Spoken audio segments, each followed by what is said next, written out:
Hi friends, welcome to Sham Institute. Welcome to Sham Institute RRB NTPC CBT test number 3 general awareness part. Okay, మనం మొదటి ప్రశ్న చూద్దామండి. What can humans not digest? మానవులు దేనిని జీర్ణించుకోలేరు అనేది ఇచ్చారండి. అంటే which of the substance not digested in our ఒక డైజెస్టివ్ ట్రాక్, మన యొక్క డైజెస్టివ్ ట్రాక్లో మన జీర్ణకోశంలో జీర్ణం చేసుకోలేరు మన మానవులు దేన్ని అన్నాడు. Cellulose, starch, glycogen, amino acids. Amino acids digest అవుతాయండి. గ్లూకోజ్ గ్లైకోజన్గా మారుతుందంటే డైజెస్ట్ అయినట్టే కదండి. గ్లూకోజ్ అనేది గ్లైకోజన్గా మారుతుండదు. స్టార్చ్ అంటే మనకి పిండి పదార్థం మనం డైజెస్ట్ చేసుకుంటున్నాం, అన్నీ మూడు కూడా డైజెస్ట్ అవుతాయి మన బాడీలో. బట్ సెల్యులోజ్ డైజెస్ట్ కాబడదు. బికాజ్ ఏంటంటే మన బాడీలో సెల్యులేజ్ అనే ఎంజైమ్ అనేది ప్రొడ్యూస్ చేయదు. అదే మన పశువులలో వాటిల్లో మనకు సెల్యులేజ్ అనే ఎంజైమ్ ఉంటుంది కాబట్టి అవి ఆ విధంగా సెల్యులోజ్ అవి డైజెస్ట్ చేసుకుంటాయి. మనిషి మాత్రం డైజెస్ట్ చేసుకోడు. కాబట్టి రైట్ ఆన్సర్ వచ్చేసేదండి. So this is the right answer అండి. సో మనకి first option is the right option. మానవులు దేన్ని జీర్ణం చేసుకోలేరంటే సెల్యులోజ్ని జీర్ణం చేసుకోలేరు. ఒక్కోసారి కారణం ఏంటంటే మన బాడీలో సెల్యులేజ్ ఏజ్ అంటే ఇక్కడ ఎంజైమ్ వస్తుంది. సెల్యులేజ్ అనే ఎంజైమ్ అనేది ప్రొడ్యూస్ చేయబడదు కాబట్టి. ఓకేనా, నెక్స్ట్ చూద్దామని. Which cabinet machine proposed A constitute assembly to frame the constitution of India? So భారత రాజ్యాంగాన్ని రూపొందించడానికి ఏ క్యాబినెట్ మిషన్ ఒక రాజ్యాంగ సభను ప్రతిపాదించింది? సో ఏ క్యాబినెట్ ప్లాన్ అంటే the cabinet mission plan 1949, the cabinet mission plan 1946, the cabinet mission plan 1936, the cabinet mission plan 1945. ఎందుకోసం అంటే మనకి 1935 ఇండియన్ గవర్నమెంట్స్ యాక్ట్ అనేది వచ్చింది. ఇండియన్ గవర్నమెంట్ యాక్ట్, భారత ప్రభుత్వ చట్టం అనేది వచ్చింది 1935. మరి భారత ప్రభుత్వ చట్టం ఇండియన్ గవర్నమెంట్ యాక్ట్ ప్రకారం మనకి త్వరలోనే భారతదేశానికి స్వాతంత్రం వస్తుంది.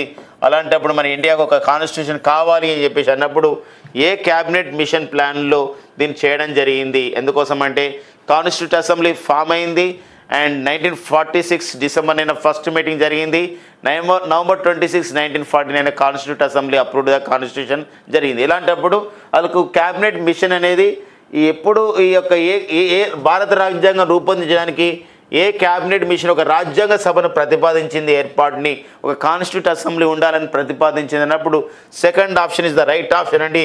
The cabinet mission plan 1946 is the right answer for this question అనమాట. ఓకేనండి, నెక్స్ట్ చూద్దాం. Which of the following article of Indian constitution defends the money bill? Which of the following article of the Indian constitution defends the money bill? భారత రాజ్యాంగంలోని క్రింది ఏ article ద్రవ్య బిల్లుని నిర్వచిస్తుంది అన్నది ద్రవ్య బిల్లుని నిర్వచిస్తుంది? Article 115, article 109, article 113 and article 110 అని చెప్పేసి 110 అని చెప్పేసి అడగడం జరిగింది. Right answer for this question is here article 110 is the right answer అండి. Whether it is money bill, ద్రవ్య బిల్లు, ఏ బిల్ అని చెప్పేసి స్పీకర్ నిర్ణయిస్తూ ఉంటాడు.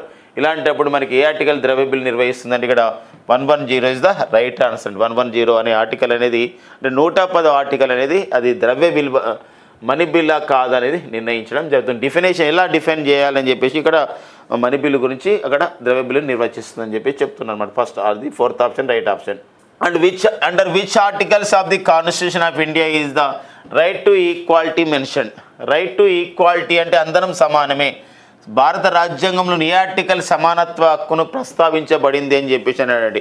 సమానత్వ హక్కు అనేది ఇక్కడ ఏ ఆర్టికల్ అని చెప్పేసి అంటాడు? Article 19 to 22, article 25 to 28, article 23 to 24, articles 14 to 18 అన్నప్పుడు ఇక్కడ చూడండి సమానత్వ హక్కు అండి. సమానత్వం అంటే ఆల్ ఆర్ ఒక ఈక్వల్ బిఫోర్ లా, అందరూ చట్టం ముందు సమానం అని చెప్పేది.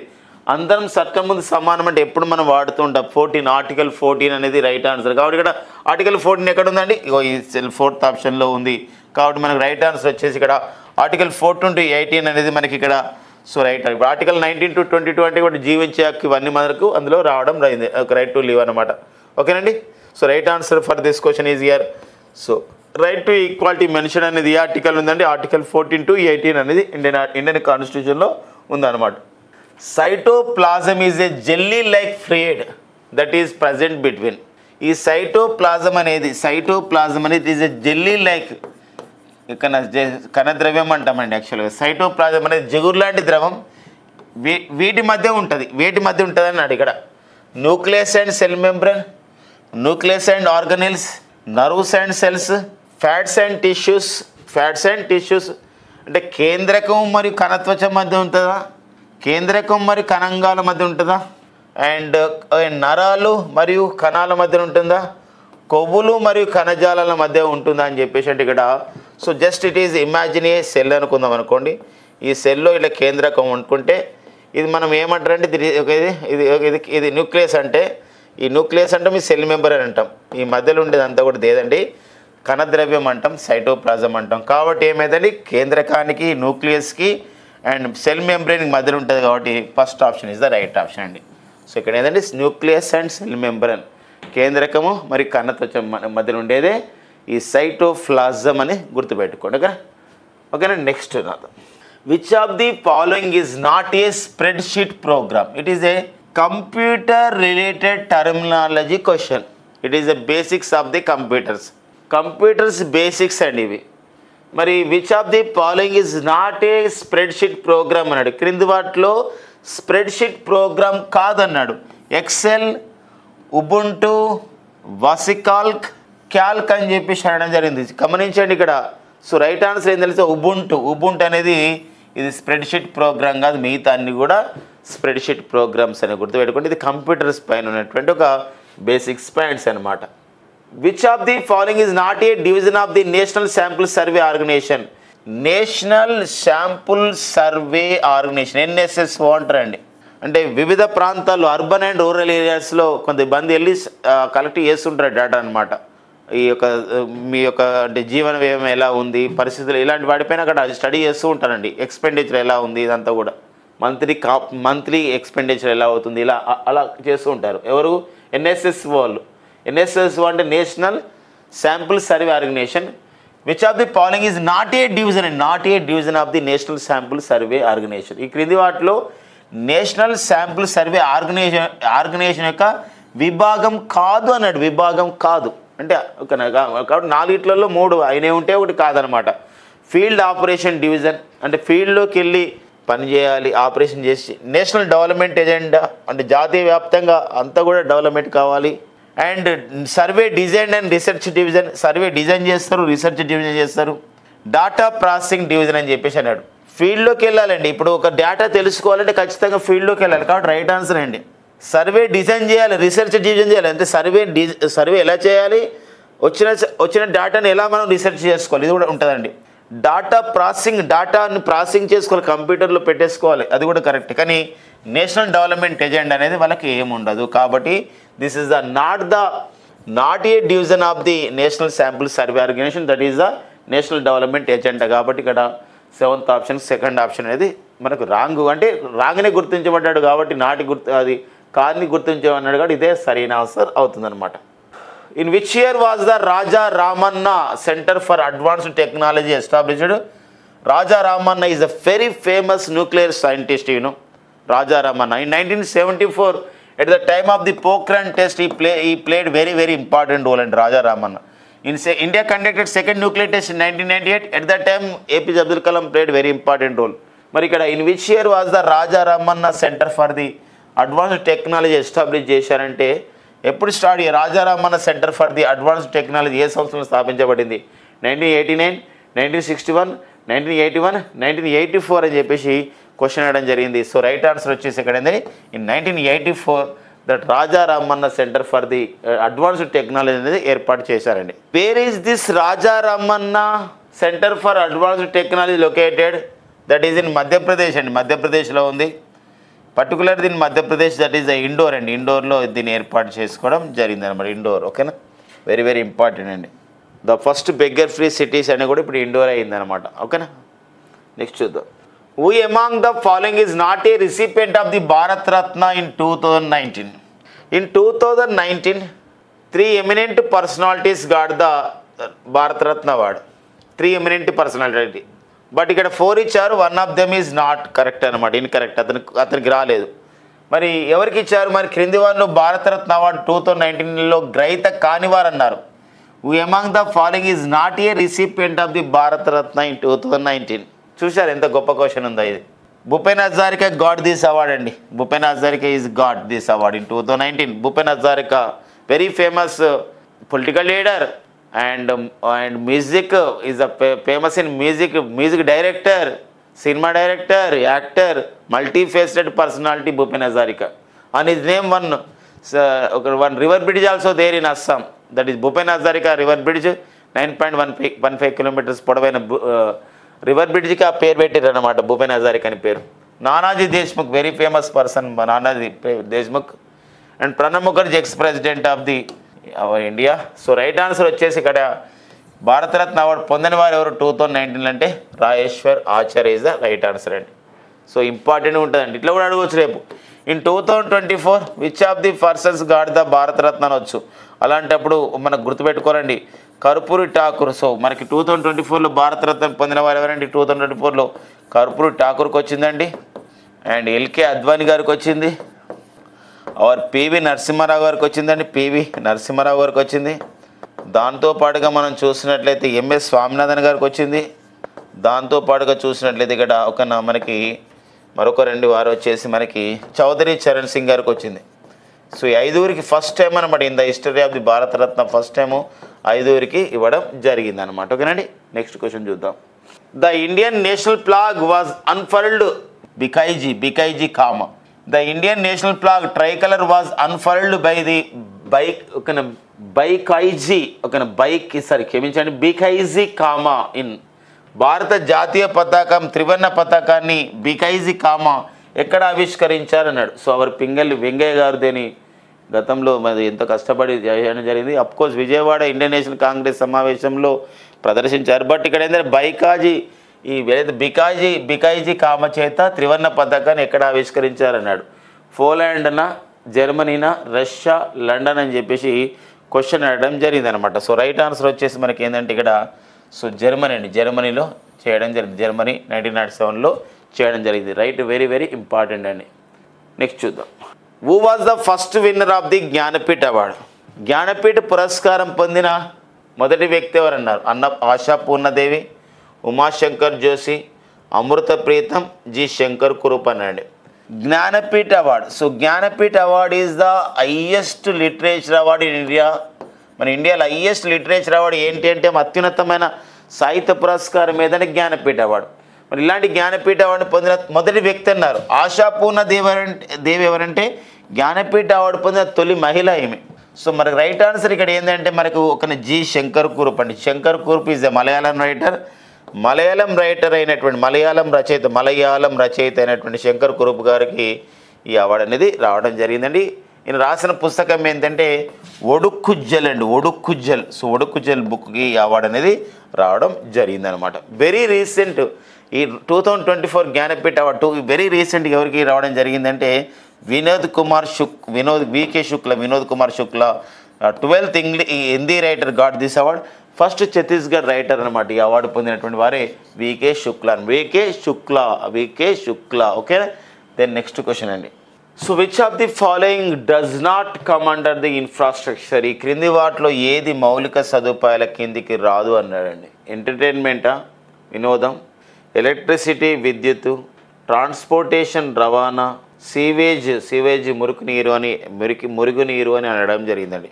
సో రైట్ ఆన్సర్ వచ్చేసి మనకి ఏం తెలుసండి, ఇక్కడ మౌలిక సదుపాయాల కిందికి రాంది ఏంటంటే మిగతా అన్ని మౌలిక సదుపాయాలండి. విద్యుత్తు కానీ, ట్రాన్స్పోర్టేషన్ కానీ, మురుగునీరు సరిగా పోవడం కానీ, శానిటేషన్ కానీ, ఎంటర్టైన్మెంట్ కాదు. కాబట్టి ఇదే మనకు రైట్ ఆన్సర్ అవుతుందండి. ఇది మౌలిక సదుపాయాల కల్పన కాదు, కిందికి రాదు. ఏది ఎంటర్టైన్మెంట్ అనమాట. Okay, in computer terminology what is the full form of the ఈపీఆర్ఓఎం.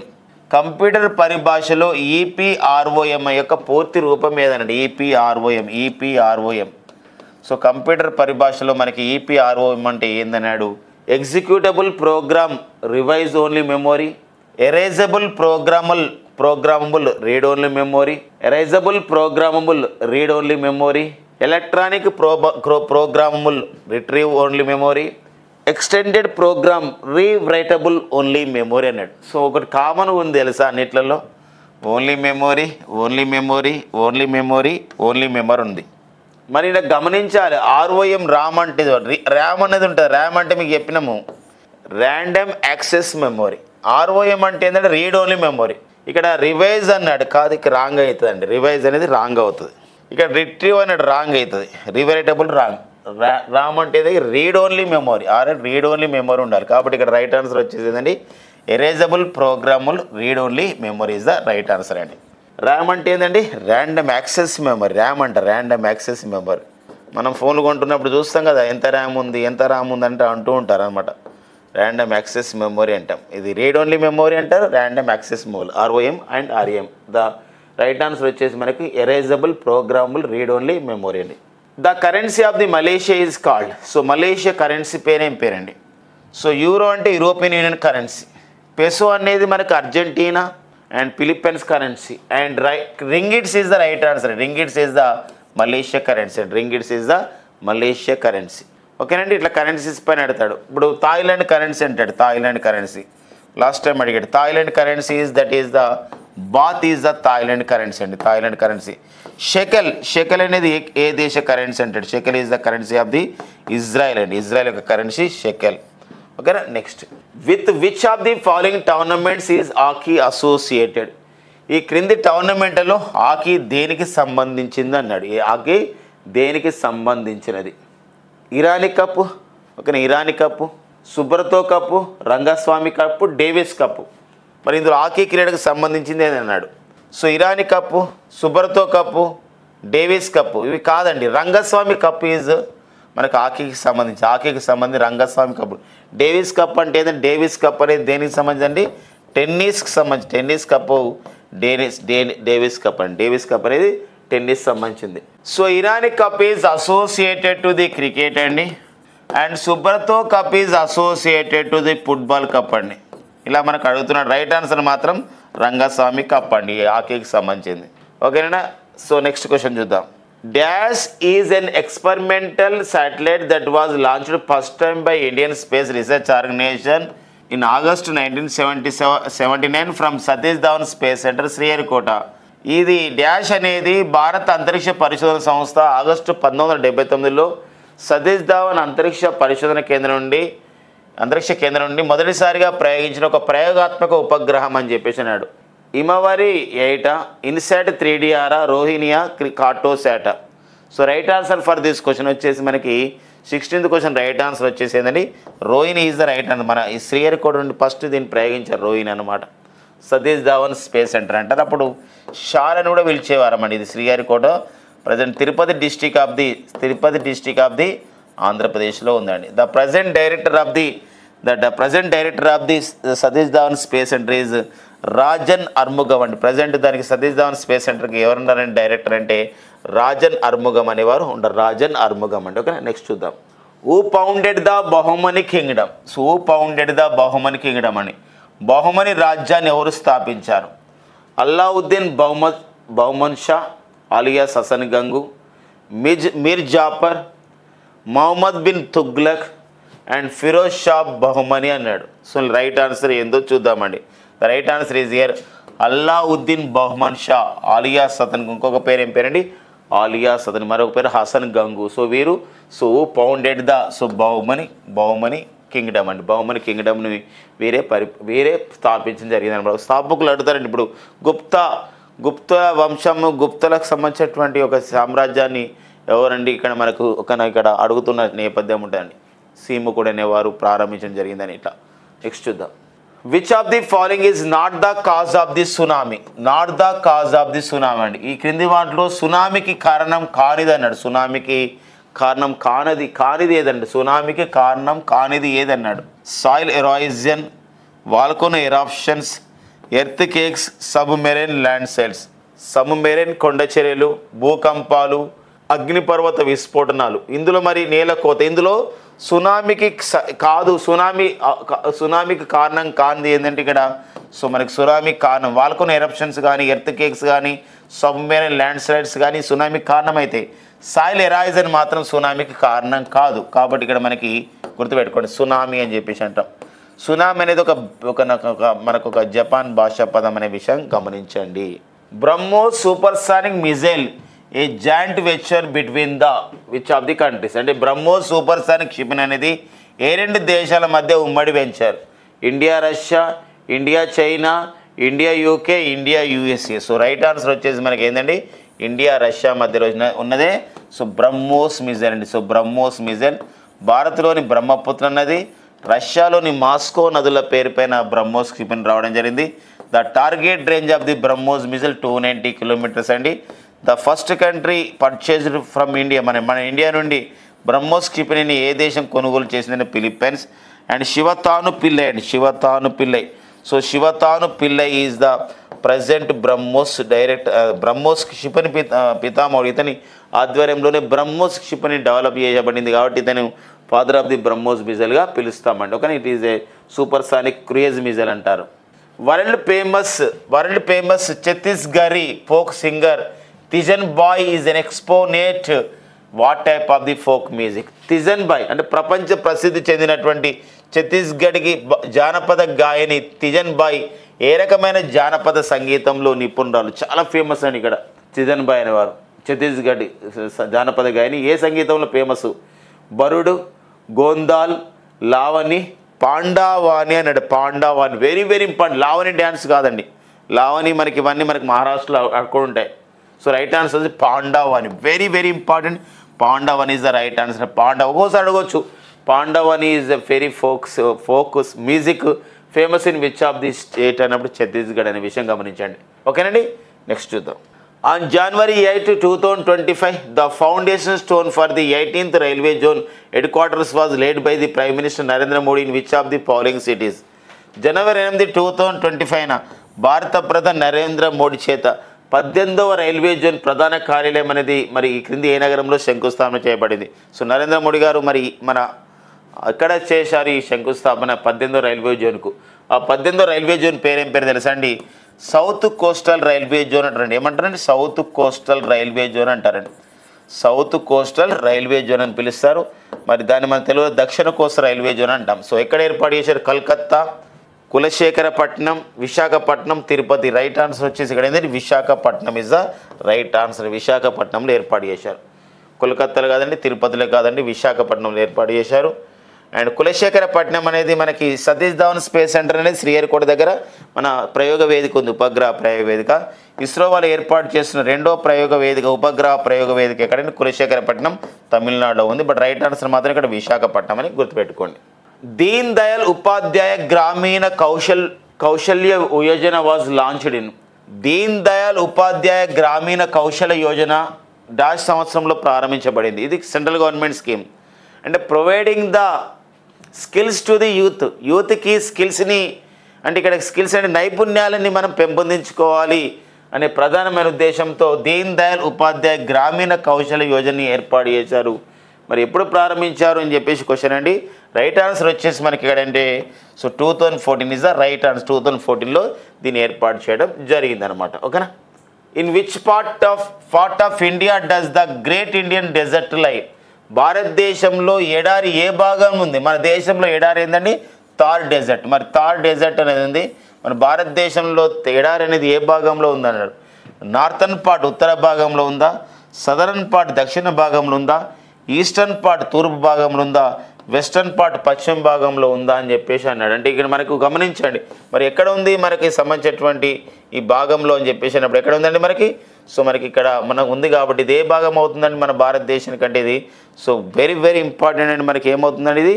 So పశ్చిమ భాగం అవుతుంది. పశ్చిమ భాగం కాబట్టి ఇక్కడ వెస్టర్న్ పార్ట్ అని చెప్పేసి గుర్తుపెట్టుకో. రాజస్థాన్లో మనకు థార్ డెజర్ట్ అనేది ఉంటుంది కాబట్టి. ఓకేనా. మనకి జియోగ్రఫికల్ ఇలాంటి క్వశ్చన్స్ కూడా వస్తాయండి. 4 celestial bodies have been listed, out of which 3 are alike in some manner and 1 is different. Select the odd one. ఇక్కడ గమనించండి 4 celestial bodies ఇచ్చాడు. ఇందులో మనం చూసినట్లయితే ఒక 3 అనేది 2 మూడు కూడా ఒకటే తిరిగి ఉంటాయి, ఒకటి మాత్రం డిఫరెంట్గా ఉంటుంది. అది కనిపెట్టమన్నాడు. వీనస్ శుక్రుడు, మూన్ చంద్రుడు, జూపిటర్ బృహస్పతి, మెర్క్యూరీ బుధుడు అని చెప్పేసి అనడం జరిగింది అనమాట. గమనించండి, ఇక్కడ చూడండి, శుక్రుడు, బృహస్పతి, బుధుడు ఇవన్నీ కూడా ప్లానెట్స్ అండి, ప్లానెట్స్. ఇదేంటంటే ఉపగ్రహాలు ఇవన్నీ కూడా, ఇకనా గుర్తుపెట్టుకో, సబ్ ప్లానెట్స్ ఇవన్నీ ఉపగ్రహాలు. మూన్ అనేది చంద్రుడు కాబట్టి ఇక్కడ డిఫరెంట్ వన్ అంటే ఏం కనిపెట్టాలంటే ఇక్కడ. సో 24కి మరి చంద్రుడు ఈజ్ ద రైట్ ఆన్సర్ అని గుర్తుపెట్టుకోండి. ఓకే, నెక్స్ట్ చూద్దాం. The Tibetan plateau is the best example of dash. And Tibetan పీఠభూమి అనేది ఒక డాష్కు ఉదాహరణ. ఇట్ ఈస్ ఎరాయిజన్ ప్లాట్యూ, కోత పీఠభూమి. It is a volcanic plateau, అగ్గిపర్వత పీఠభూమ. It is a domed plateau, ఇది గోపురం పీఠభూమ. It is a intermontane plateau, ఇది అంతర్పర్వత పీఠభూమి అని చెప్పేసి అనడం జరిగింది. సో రైట్ ఆన్సర్ వచ్చేసి ఇక్కడ ఇంటర్ మాంటెనే ప్లాట్యూ అనమాట. ఇది ఎలాంటి రకమైందంటే ఇది ఇంటర్ మాంటెనే ప్లాట్యూకి చెందినదన్నమాట. ఇంటర్ మాంటెనే ప్లాట్యూకి చెందింది ఏదంటే ఇది టిబెటన్ పీఠభూమి అని గుర్తుపెట్టుకోండి. ఓకే, రైట్ ఆన్సర్ వచ్చేసి ఇంటర్ మాంటెనే పీఠభూమి. Who was the first Indian to join the Indian Civil Services? Bharatiya civil సర్వీస్లో చేరిన మొదటి భారతీయుడు ఎవరు? ఐసీఎస్ అంటే ఇండియన్ సివిల్ సర్వీసెస్ ఎగ్జామ్ అంటారు. ఇప్పుడు మనం ఇండియన్ అడ్మినిస్ట్రేటివ్ సర్వీస్ అంటున్నాం కదా, యూనియన్ పబ్లిక్ సర్వీస్ కమిషన్ అని పిలుస్తున్నాం కదా. అప్పుడు ఏమని పిలిచేవారు? బ్రిటిష్ వారి కాలంలో ఐసీఎస్, ఇండియన్ సివిల్ సర్వీసెస్. మరి భారతీయ సివిల్ సర్వీసెస్ అండి, ఇండియన్ సివిల్ సర్వీసెస్లో చేరిన మొదటి భారతీయుడు ఎవరు? సత్యేంద్రనాథ్ ఠాగూరా, లక్ష్మీకాంత్ జానా, శ్యామ్జీ కృష్ణవర్మన అండ్ హరిభాయ్ పటేల్ అని చెప్పేసి అనడం జరిగింది. సో రైట్ ఆన్సర్ వచ్చేసి మనకి ఏంటండి సత్యేంద్రనాథ్ ఠాగూర్ అండి. So Satyendranath Tagore is the right answer. Satyendranath Tagore the first Indian to join the మనకి ఇండియన్ సర్వీస్ ఎవరండి? Satyendranath Tagore is the right answer అండి. సో అది ఇంపార్టెంట్ అండి. సూడోపోడియా అండి, pseudopodia are the finger like extension on. So ఒక దేహానికి మనకి ఇలా, సో మనకి ఒక జీవి ఉంటుందండి, ఇలా ఉంటుందండి ఇట్లా. సో ఇది యూనిసెల్యులర్ ఆర్గనిజమ్స్ ఉంటాయి. ఇది దిస్ ఇస్ ద ఒక ఈ జీవులు అనేది organisms belongs to protozoa phylum కిందికి చెందినవి. వీటి సూడోపోడియాస్ అని చెప్పేసి వీటి సూడోపోడియాస్ అంటే ఇది ఇప్పుడు మార్చేసుకుంటే గమనం తీరుగా వెళ్ళిపోతూ ఉంటుంది. ఇలాంటి సూడోపోడియాని తెలుగులో ఇంకేమంటారంటే మిథ్యా పాదాలు అంటామండి. మిథ్యా పాదాలు అంతా మిథ్య అనమాట. ఇలాంటి పాదాలు ఎలాంటి పొడిగింపులు ఉంటాయి, ఏ జీవిలో ఉంటాయి అన్నాడు. వానపాములో ఉంటాయా? ఉండవండి. పారామీషియం ఉంటాయా? ఉండేయండి. హైడ్రాలో ఉండే, హైడ్రా అంటే మనకు సో ఇలా మనకు హైడ్రా అంటే ఇలా మనకు ఉంటుందండి. హైడ్రా మనకి ఇది ఇది ఇది ఇలా షేప్ ఉంటుంది. సిలిండ్రేటా తరగతికి చెందింది అంటే సిలిండ్రేటా ఫైలం. రైట్ ఆన్సర్ వచ్చేసి మనకి ఇక్కడ ఏంటంటే amoeba is the right answer అండి. అమీబాలో ఈ సూడోపోడియాలు అనేది ఉంటాయి అనమాట. ఇది మనకు ప్యూర్గా బయాలజీ క్వశ్చన్ అండి. ఓకేనా, నెక్స్ట్ చూద్దాం. Who was the Viceroy of India when India National Congress was founded? భారత జాతీయ కాంగ్రెస్ స్థాపించబడినప్పుడు భారతదేశ వైస్రాయ్ ఎవరు? 1885 డిసెంబర్ 28 మనకి ఇండియన్ నేషనల్ కాంగ్రెస్ అనేది స్టార్ట్ చేశారు. భారత జాతీయ కాంగ్రెస్ స్టార్ట్ అయింది. At the time our Indian viceroy ఎవరన్నాడు? భారత జాతీయ కాంగ్రెస్ స్థాపించినప్పుడు భారతదేశ వైస్రాయ్ ఎవరన్నప్పుడు Lord Canning, Lord Dufferin, Lord Lawrence, Lord Ripon అని చెప్పేసి అనడం జరిగిందండి. So right answer for this question వచ్చేసి ఎవరండి? Lord Dufferin is the right answer. Lord Dufferin అనేవారు రావడం జరిగింది. లార్డ్ డఫ్రిన్ అది కూడా ఇంపార్టెంట్ అండి. ఓకే, నెక్స్ట్ చూద్దాం. Which of the following mainly causes of the depletion of the ozone layer? ఈ క్రింది వాటిలో ఓజోన్ పొర క్షీణించడానికి ప్రధానంగా కారణం ఏమిటన్నా? Depletion of the ozone layer, నాశనం కావడానికి అనమాట. అంటే అది క్షీణించడానికి ఓజోన్ లేయర్ O3 అది మనకు యూవీ రేస్ రాకుండా కాపాడుతుంది. ఏవియేషన్ ఫ్యూయల్స్ అంటే విమాన ఇంధనాల, వోల్కానిక్ ఎరప్షన్స్ అగ్నిపర్వత విస్ఫోటనాల, రేడియో యాక్టివిటీ రేస్ రేడియోధార్మిక కిరణాల, అండ్ క్లోరోఫ్లోరో కార్బన్స్ అని చెప్పేసి అడడం జరిగింది. సో రైట్ ఆన్సర్ ఏం తెలుసండి? విమాన ఇంధనాల కన్నా, అగ్నిపర్వత విస్ఫోటల కన్నా, రేడియోధార్మిక కిరణాల కన్నా ఎక్కువగా ఓజోన్ లేయర్ని డ్యామేజ్ చేస్తున్నాయంటే chlorofluorocarbons are the right answer అండి. ఇవి అనమాట. Chlorofluorocarbons is the right answer for this question. Okay, next అండి. Ozone layer for the protection of the ozone layer. Ozone ప్లేయర్ని రక్షించడానికి మనకి మాంట్రియల్ ప్రోటోకాల్ అనేది వచ్చింది. మాంట్రియల్ ప్రోటోకాల్ అనేది రావడం జరిగింది అనమాట. మాంట్రియల్ ప్రోటోకాల్ ఏం చేస్తుందండి? Protection of the ozone layer అనమాట. O3 లేయర్ని కన్జర్వేషన్ చేయాలి. కన్జర్వేషన్ అంటే ప్రొటెక్షన్ చేయాలి అని చెప్పేసి వచ్చినటువంటి ఇదే ఒప్పందమే Montreal protocol. Who was the first female judge of the supreme court in India? భారతదేశం సుప్రీంకోర్టులో మొదటి మహిళా న్యాయమూర్తి ఎవరన్నారు? సో ఇందిరా బెనర్జీ, మనకి పద్మాబీబీ worked as a women judge, women became judge in supreme court. Bhanumathi గారు also worked, Sujata also worked, Manohar గారు, సుజాత మనోహర్ గారు and Indira Banerjee also.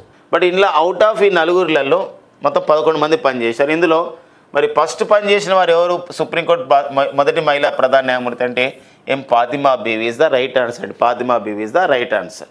So ఓకేనండి. ప్రజెంట్ చూడండి మనకి హిమ కోహ్లీ అండ్ బేలాం త్రివేది. ప్రజెంట్ పనిచేసిన వారు ఎవరు? భారత సుప్రీంకోర్టులో పనిచేసిన వారు ఎవరంటే జస్టిస్ బేలాయం త్రివేది అనేవారు ఒక మహిళ. ప్రజెంట్ మనకి సుప్రీంకోర్టులో జడ్జిగా పనిచేస్తుంది. మరొకరు వచ్చేసి జస్టిస్ బివి నాగరత్న గారు అండి. జస్టిస్ బివి నాగరత్న గారు పనిచేస్తారు. ఇద్దరే. హిమ కోహ్లీ రిటైర్మెంట్ కూడా కావడం జరిగింది.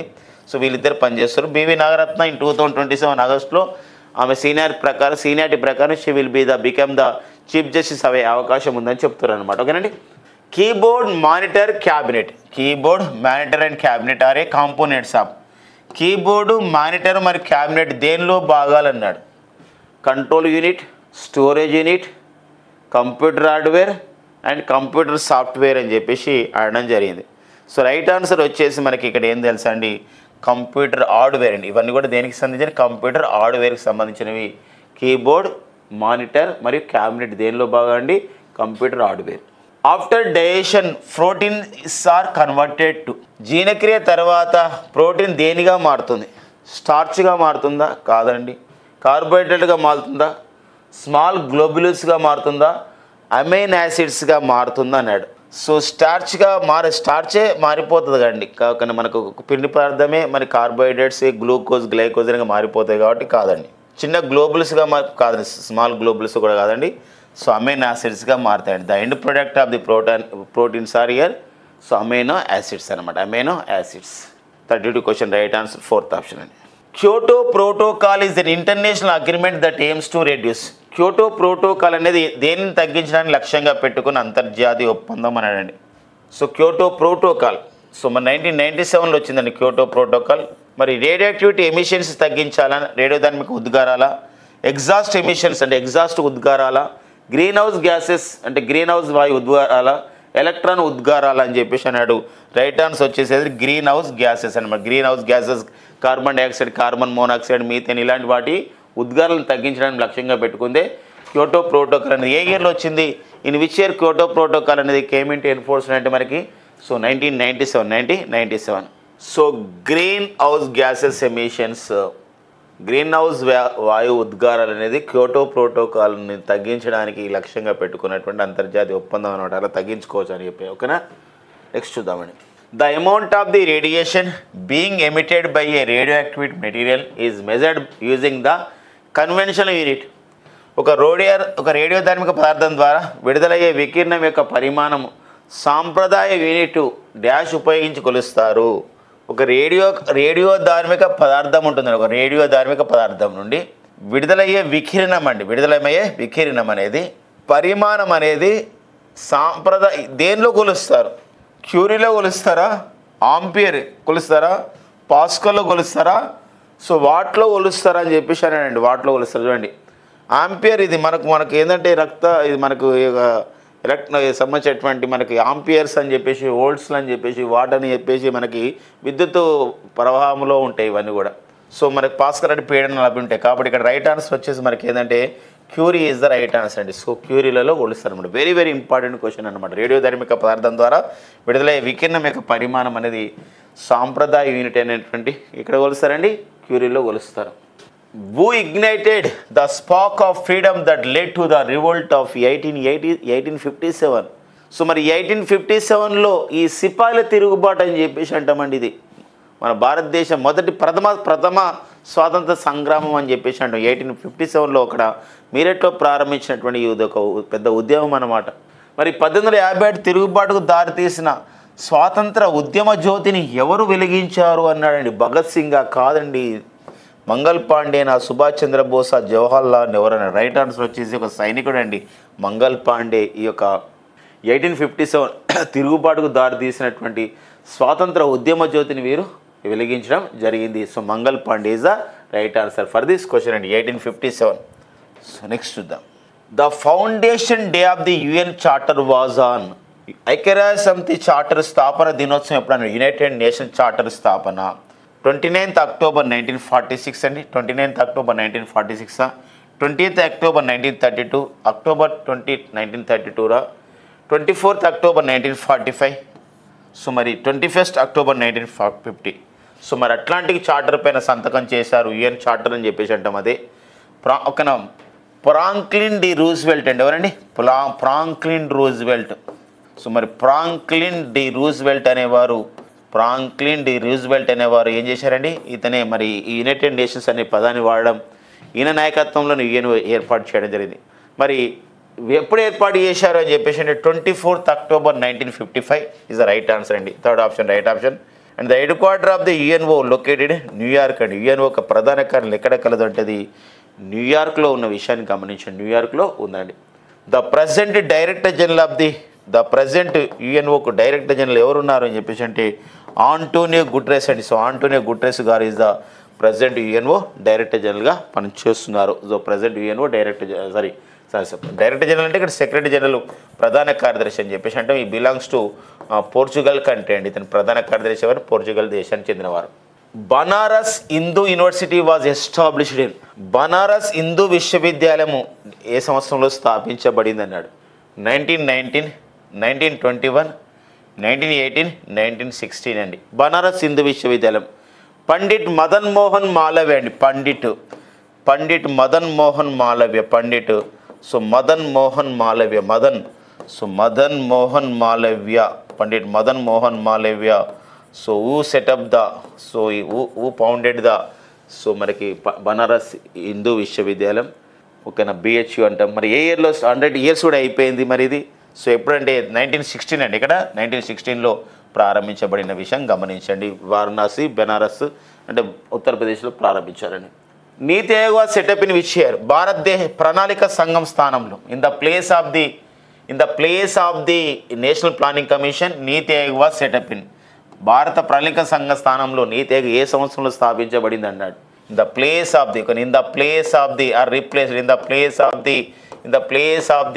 రిప్లేస్డ్ ద ఒక ప్లానింగ్ కమిషన్. ప్లానింగ్ కమిషన్ అంటే అర్థమైంది ఇక్కడ ప్రణాళిక సంఘ స్థానంలో మరి ఒక నీతి ఆయోగ్ అనేది ఏ ఇయర్లో ఏర్పాటు చేశారు అని చెప్పేసి అన్నాడు? 2015, 2006, 2016, 2014 అన్నాడు. So right answer is year 2015 January 1st that NITI Aayog అనేది ఏర్పడింది. NITI Aayog means year abbreviation is national institution for the transforming India అంటామండి. National institution for the transforming India అని చెప్పేసి అంటామండి నీతి Aayog. And 2015 January 1st start చేయడం జరిగిందనమాట. Which of the following temples was built by the Rajaraja Chola? ఈ క్రింది దేవాలయంలో ఏది రాజరాజ చోళుడు నిర్మించడం జరిగింది? సో హిస్టారికల్ ఇన్ఫర్మేషన్ అండి. రాజరాజ చోళుడు నిర్మించినటువంటి ఒక ఆలయం ఏంటి? Which of the temple is built by the Rajaraja Chola? Jagannath temple in Odisha, పూరిలో ఉంటుంది. Meenakshi temple, that Madurai Meenakshi Sundaresan temple, that is in Madurai in Tamil Nadu.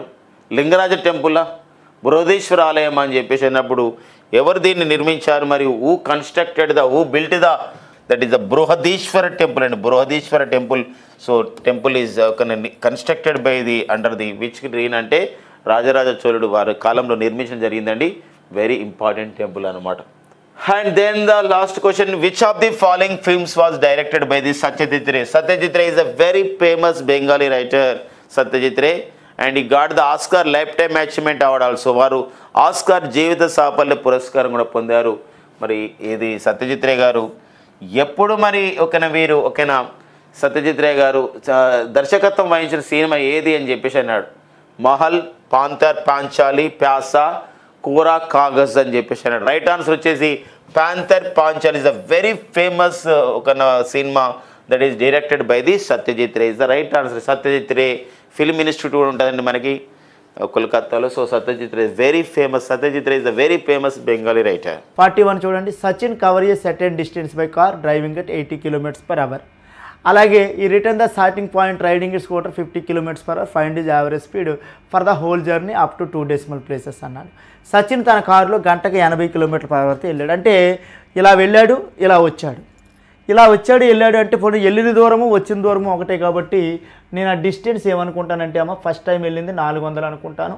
ఎందుకండి అంటే 400 మీరు అనుకున్నారు అంటే ఇక్కడ 80 km/h ఉంది, ఇక్కడ 50 ఉంది కాబట్టి ఆ రెండిటి యొక్క ఎల్సిఎం అంటే 2 నెంబర్లు పోయేటట్టు.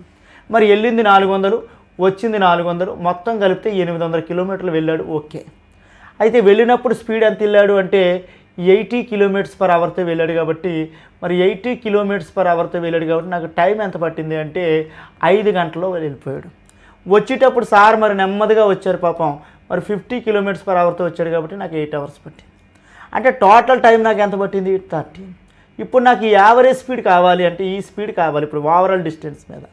అప్పుడు నాకు స్పీడ్ ఈజ్ ఈక్వల్ టు ఎంత వచ్చింది అంటే చూడండి 800/13 మనకు రావడం జరిగింది. 13 యొక్క ఇందులో చూడండి 6 10 60 6 3 18 78 ఇంకా మనకి 20 మిగిలింది కాబట్టి ఒక్కసారి పోతుంది. మరి 61 పాయింట్ సంథింగ్ అంటే option number 1 is the right answer. అదేంటి మాస్టర్ ఏదో ఫార్ములా చెప్పారండి అటు నుంచి ఇటు ఇటు నుంచి అటు వెళ్తే అంటే అది కూడా ఉంది 2xy/x+y. దీన్నే 2s1s2/s1+s2 అంటారు. ఎలా రాస్తారు? వెళ్ళింది మరి 50 km/h కాబట్టి 50 ఇంటూ 80 km/h కాబట్టి 80/x+y అంటే 50 + 80. మరి ఇలా చేసినా సరే మనకి ఎంత వస్తుంది అంటే 8000 ఇది ఉందమ్మా. కిందకు వచ్చేటప్పటికి 130 వస్తుంది. ఈ జీరో క్యాన్సిల్. మరి 800/13 అంటే చూడండి 61 పాయింట్ సంథింగ్ కాబట్టి వస్తుంది. అంటే ఒకవేళ పొరపాటున నాకు ఆ ఫార్ములా గుర్తులేదు మాస్టారు అంటే జనరలైజ్డ్ కాన్సెప్ట్లో డైరెక్ట్గా చేసుకోవచ్చు. ఓకే, ప్రొసీజర్ అవసరం లేదు, ప్రొసీజర్ ఉంది కానీ అవసరం లేదు. మరి నెక్స్ట్ క్వశ్చన్ మనం ఒక్కసారి చూద్దామండి 42. మరి 42 మనం ఒక్కసారి అబ్జర్వ్ చేస్తే చూడండి ఇఫ్ sin x - y = √3/2 అండి. మరి sin x - y అంటే sin x - y = √3/2. అంటే నాకు ఇక్కడ ఏమనిపిస్తుంది అంటే దీన్ని ఎలా రాయొచ్చు sin 60 degrees రాయొచ్చు అనుకుంటున్నాను చూడండి. ఎందుకంటే sin 30 1/2 sin 60 √3/2. అంటే ఇక్కడ x - y ప్లేస్లో నేను ఎంత రాసుకోవచ్చు అంటే 60 రాసుకోవచ్చు చూడండి. x - y = 60 degrees. అలాగే రెండో కాన్సెప్ట్ ఏమి ఇచ్చాడో చూద్దాం.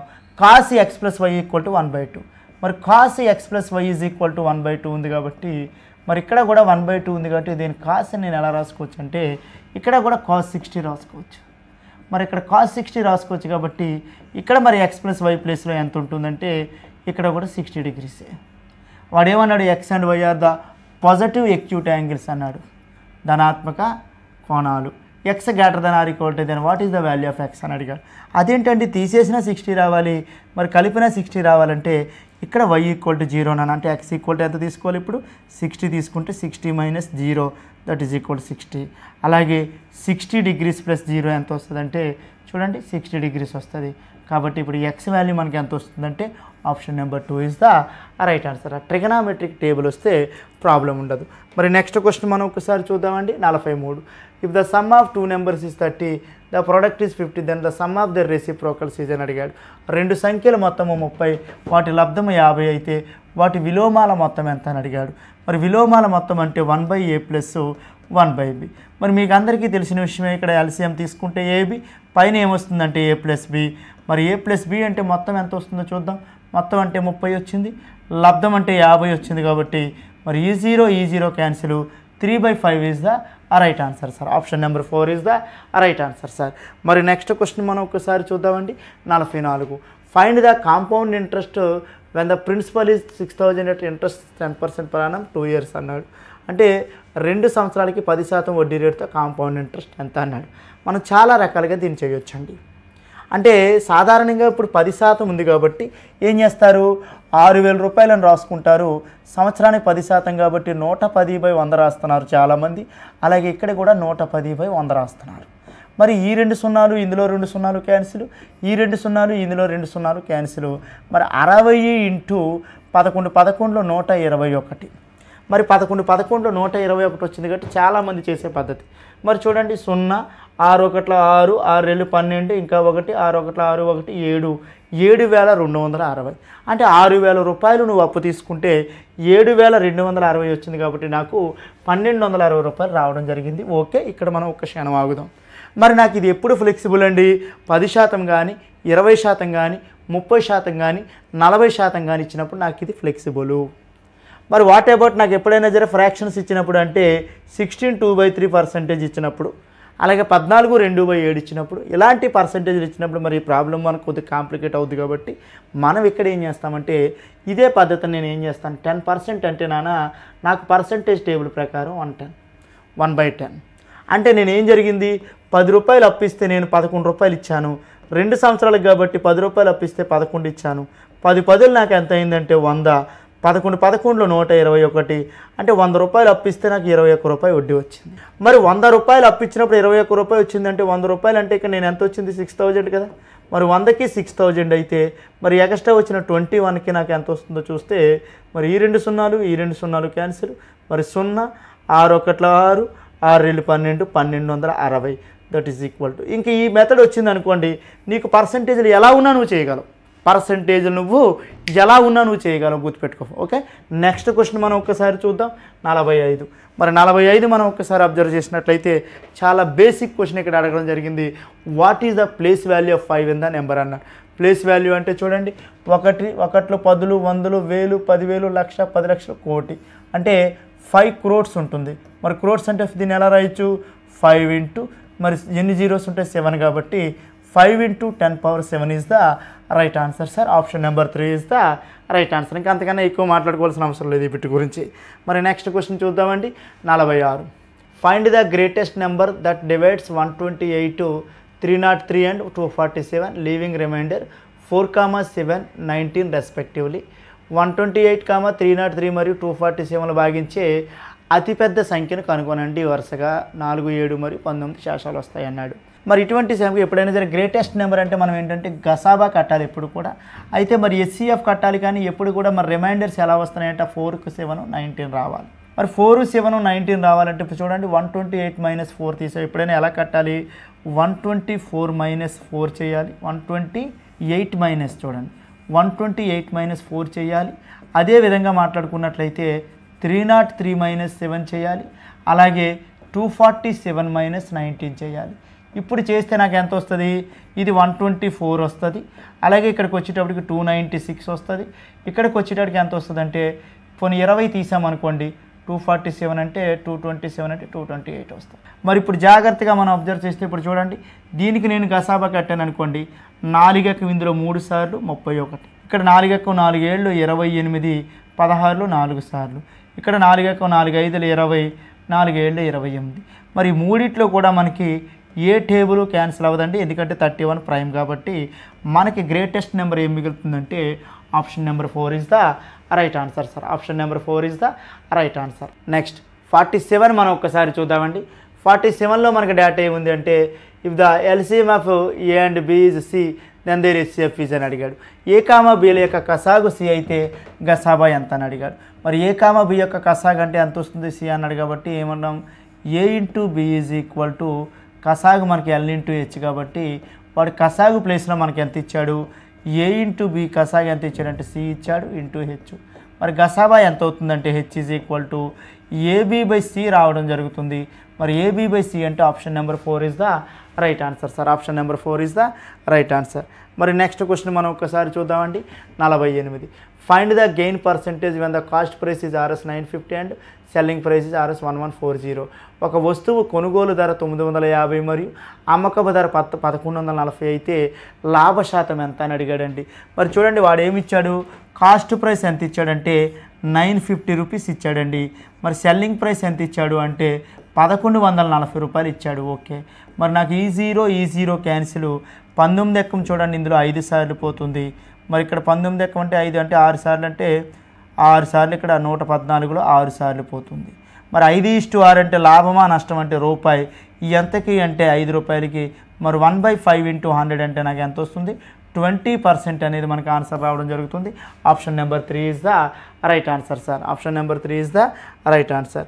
మరి నెక్స్ట్ క్వశ్చన్ మనం ఒక్కసారి చూద్దామండి 49 చూడండి when 19^300 is divided by 20 find the remainder అని అన్నాడు.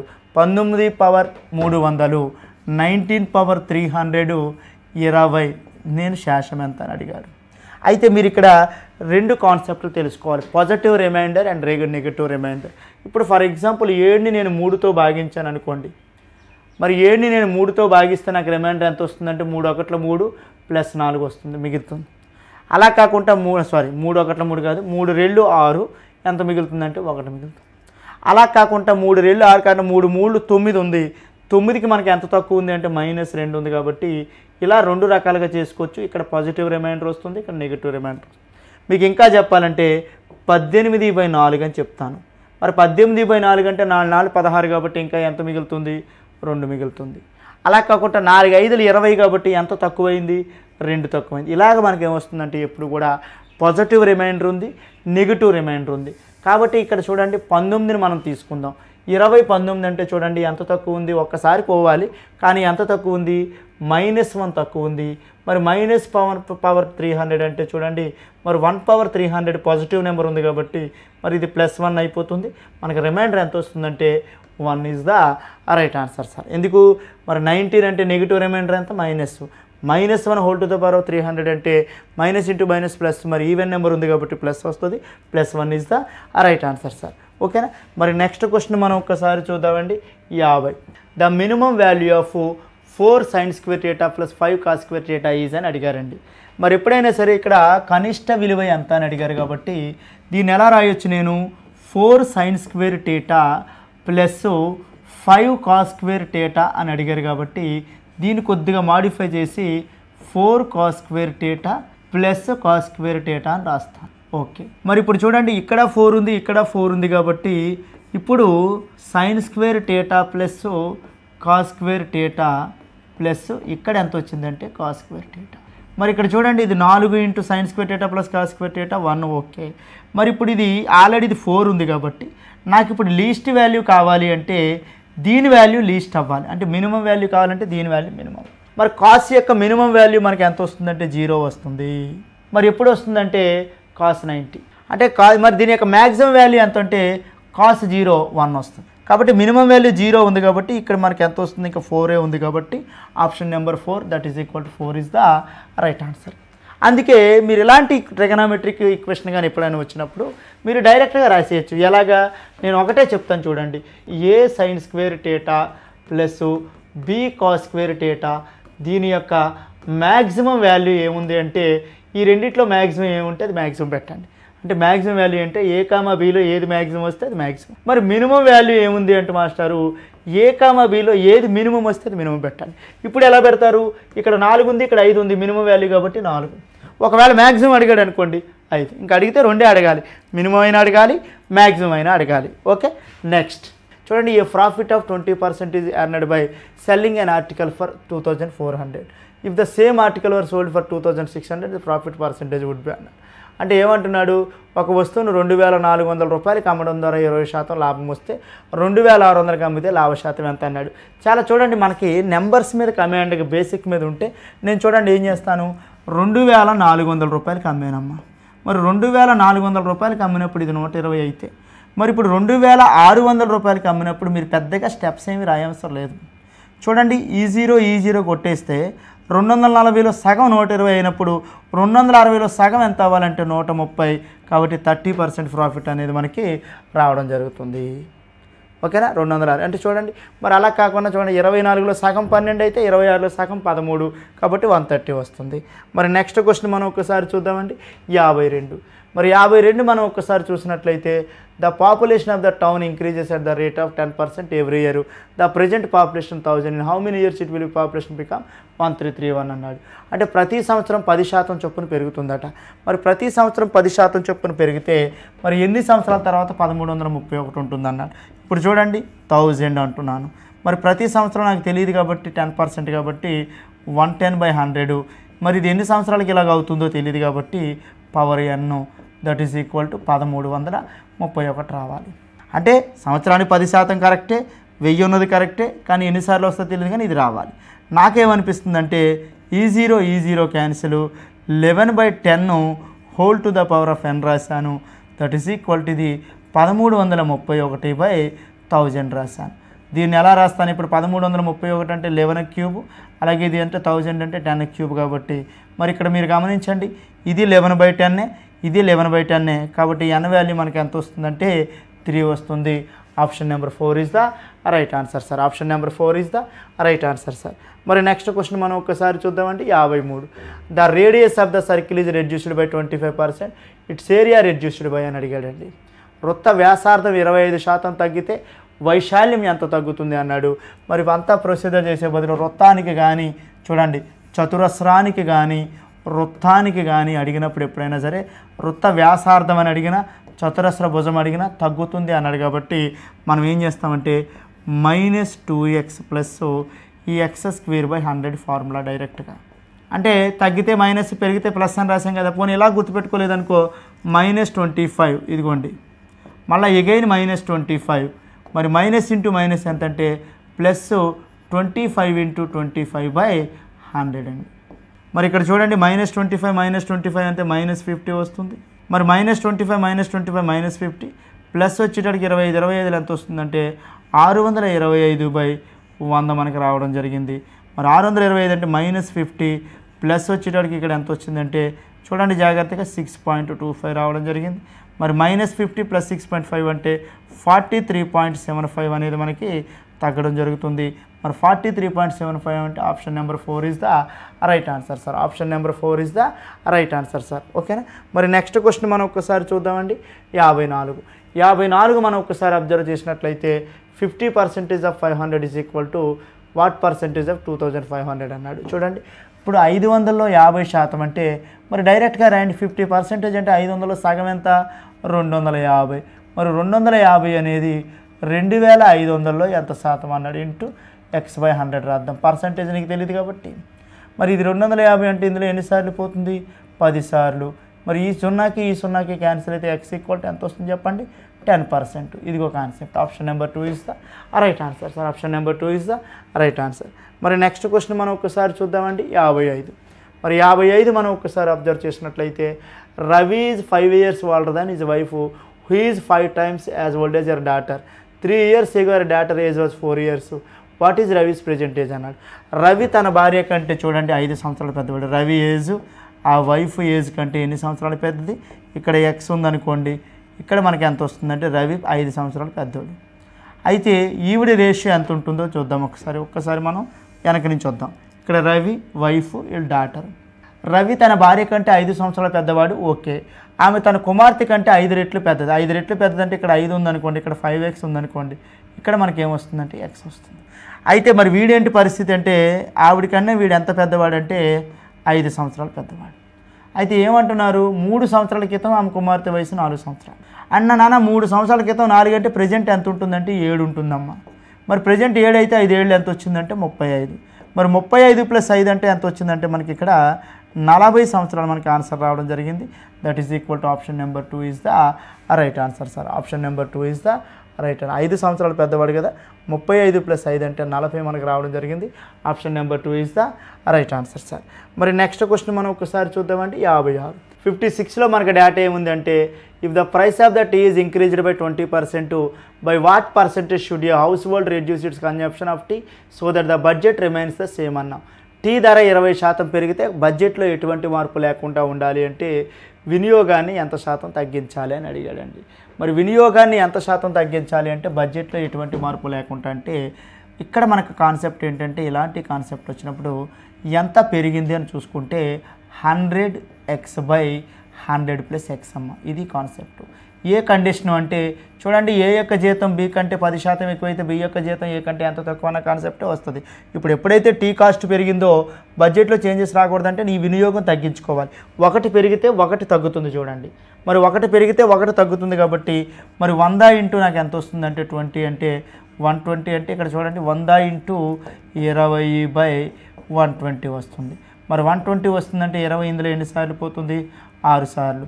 మరి 100/6 అంటే చూడండి 2 × 50 సార్లు, ఇది 3 సార్లు, 3 16 48, 16 2/3% అనేది మనకి ఆన్సర్ రావడం జరుగుతుంది. మరి ఈ ఫార్ములా అవసరం లేదండి మనకి. ఎప్పుడైనా సరే 20% పెరిగితే బడ్జెట్లో మార్పు రాకుండా ఉండకూడదు. మరి 20% అంటే చూడండి 1/5 నాన్న. మరి 1/5 పెరిగింది కాబట్టి దీనికి ప్లస్ చేస్తే నాకు 1/6 వస్తుంది. 1/6 మనకి ఎంత వస్తుందంటే 16 2/3% మనకి ఆన్సర్ రావడం జరుగుతుంది డైరెక్ట్గా. ఓకే, పెరిగితే ప్లస్ తగ్గితే మైనస్. రేపు ఏం అడుగుతాను నేను, టీ ఖరీదు 20% తగ్గింది అంటాను. తగ్గితే నేను వినియోగాన్ని ఎంత పెంచుకోవాలి అంటాను. మరి ఇక్కడ తగ్గింది కాబట్టి మరి 1/5 అంటే 1లోంచి 4 5 పోతే 4 అంటే 1/4 ఈజ్ ఈక్వల్ టు ఎంత వస్తుంది, 25% వస్తుంది. కాబట్టి కాన్సెప్ట్ బేస్డ్ మనం చేసుకుంటే, లేదంటే పెరిగితే మనకి ఎంత వస్తుంది అంటే 100x/100 + x రాస్తారు. మరి తగ్గితే మనకి ఎంత వస్తుంది అంటే 100x/100 - x రాస్తారు. ఈ రెండు ఫార్ములాస్ కూడా మీకు సుపరిచితమే, కానీ వీటితో అవసరం ఉండదు మనకి మ్యాక్సిమం ఎప్పుడు కూడా. నెక్స్ట్ క్వశ్చన్ మనం ఒకసారి చూద్దామండి. 57. మరి 57 మనం గమనించినట్లయితే బేసిక్ క్వశ్చన్ మనం అడగడం జరిగింది. చూడండి, find the value of x in the given equation అన్నాడు. 2401 అంటే ఎంత వస్తుందంటే నాన్న 2401 రూట్ ఎంత వస్తుందంటే 49 అండి. By X that is equal to x/6.25 అడిగాడు. మరి 6.25 అంటే క్రాస్ మల్టిప్లికేషన్ చేయండి. ఈ x² ఇది 49 అండి. ఇక్కడికి వచ్చేటప్పటికి 625/100 అండి. అంటే ఇప్పుడు మనకి ఏం జరుగుతుంది, ఇది స్క్వేర్ కాబట్టి x కావాలి. 49కి రూట్ ఎంత అంటే 7, 625కి రూట్ ఎంత అంటే 25, 100కి రూట్ ఎంత అంటే 10, అంటే 7 2 14 అంటే 140, 7 5 35, 175/10 అంటే నాకు ఎంత వస్తుంది, 17.5 మనకు రావడం జరుగుతుంది. ఓకేనా. మరి నెక్స్ట్ క్వశ్చన్ మనం ఒక్కసారి చూద్దామండి. క్వశ్చన్ నెంబర్ 58 మనం చూద్దాం. మరి 58 మనం ఒకసారి అబ్జర్వ్ చేసినట్లయితే చాలా సింపుల్ లాజిక్ అడగడం జరిగింది. ఏ కాన్సెప్ట్లో అడగడం జరిగిందో చెప్తాను చూడండి. a+b² నాన్న, ఇది a+b² అండి. ప్లస్ ఇక్కడ a-b² కింద వచ్చేటప్పటికి డినామినేటర్లో ఏముంది అంటే a ఇంటూ ఏ మనకి ఏమొస్తుంది sir, a² sir. At the same time b into b మనకి ఏమొస్తుందంటే b² ఉంది చూడండి. మరి ఆ లెక్క ప్రకారం చూసుకుంటే నాకు ఫార్ములా ఏం చెప్తుందంటే a+b² + a-b² అంటే 2 × a² + b² చెప్తుంది.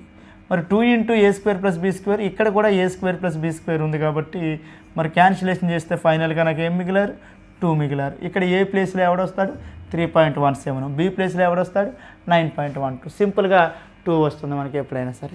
ఒకవేళ పొరపాటున ఇక్కడ మైనస్ ఉందనుకోండి 4ab వస్తుంది. ఓకే. మరి నెక్స్ట్ క్వశ్చన్ మనం ఒక్కసారి చూద్దామండి. ఆన్సర్ ఎంత ఇచ్చాడు, 2 is the right answer. Option number 1 2 is the right answer. మరి నెక్స్ట్ క్వశ్చన్ మనం ఒకసారి చూద్దాం. 59. How many numbers between 1 and 700 completely divisible by 17 అని అడుగుతున్నాడు. అయితే 1 మరియు 1700 మధ్య 17తో పూర్తిగా భాగించబడే సంఖ్యలు ఎన్ని అని అడిగాడు. మరి యాక్చువల్గా ఇక్కడ మీరు గమనించండి, 1 కానీ 700 కానీ 17తో భాగించబడదు. నాకు 1 తర్వాత ఏం భాగించబడుతుందంటే 1 17 17. ఓకే. మరి ఇక్కడ 700 భాగించబడుతుందా అంటే మనం జాగ్రత్తగా అబ్జర్వ్ చేస్తే 4 17 మనకి ఎంత వచ్చాయంటే 68. ఓకే. మరి 20 కాబట్టి ఒక్కసారి మనం జాగ్రత్త చూసుకుంటే, కాబట్టి మనకి ఇక్కడ ఏం పోతుందంటే 4 10 680 ప్లస్ అంటే 20 అంటే 1 అంటే మనకి ఎంత వస్తుందంటే 697 వస్తుంది ఇక్కడ.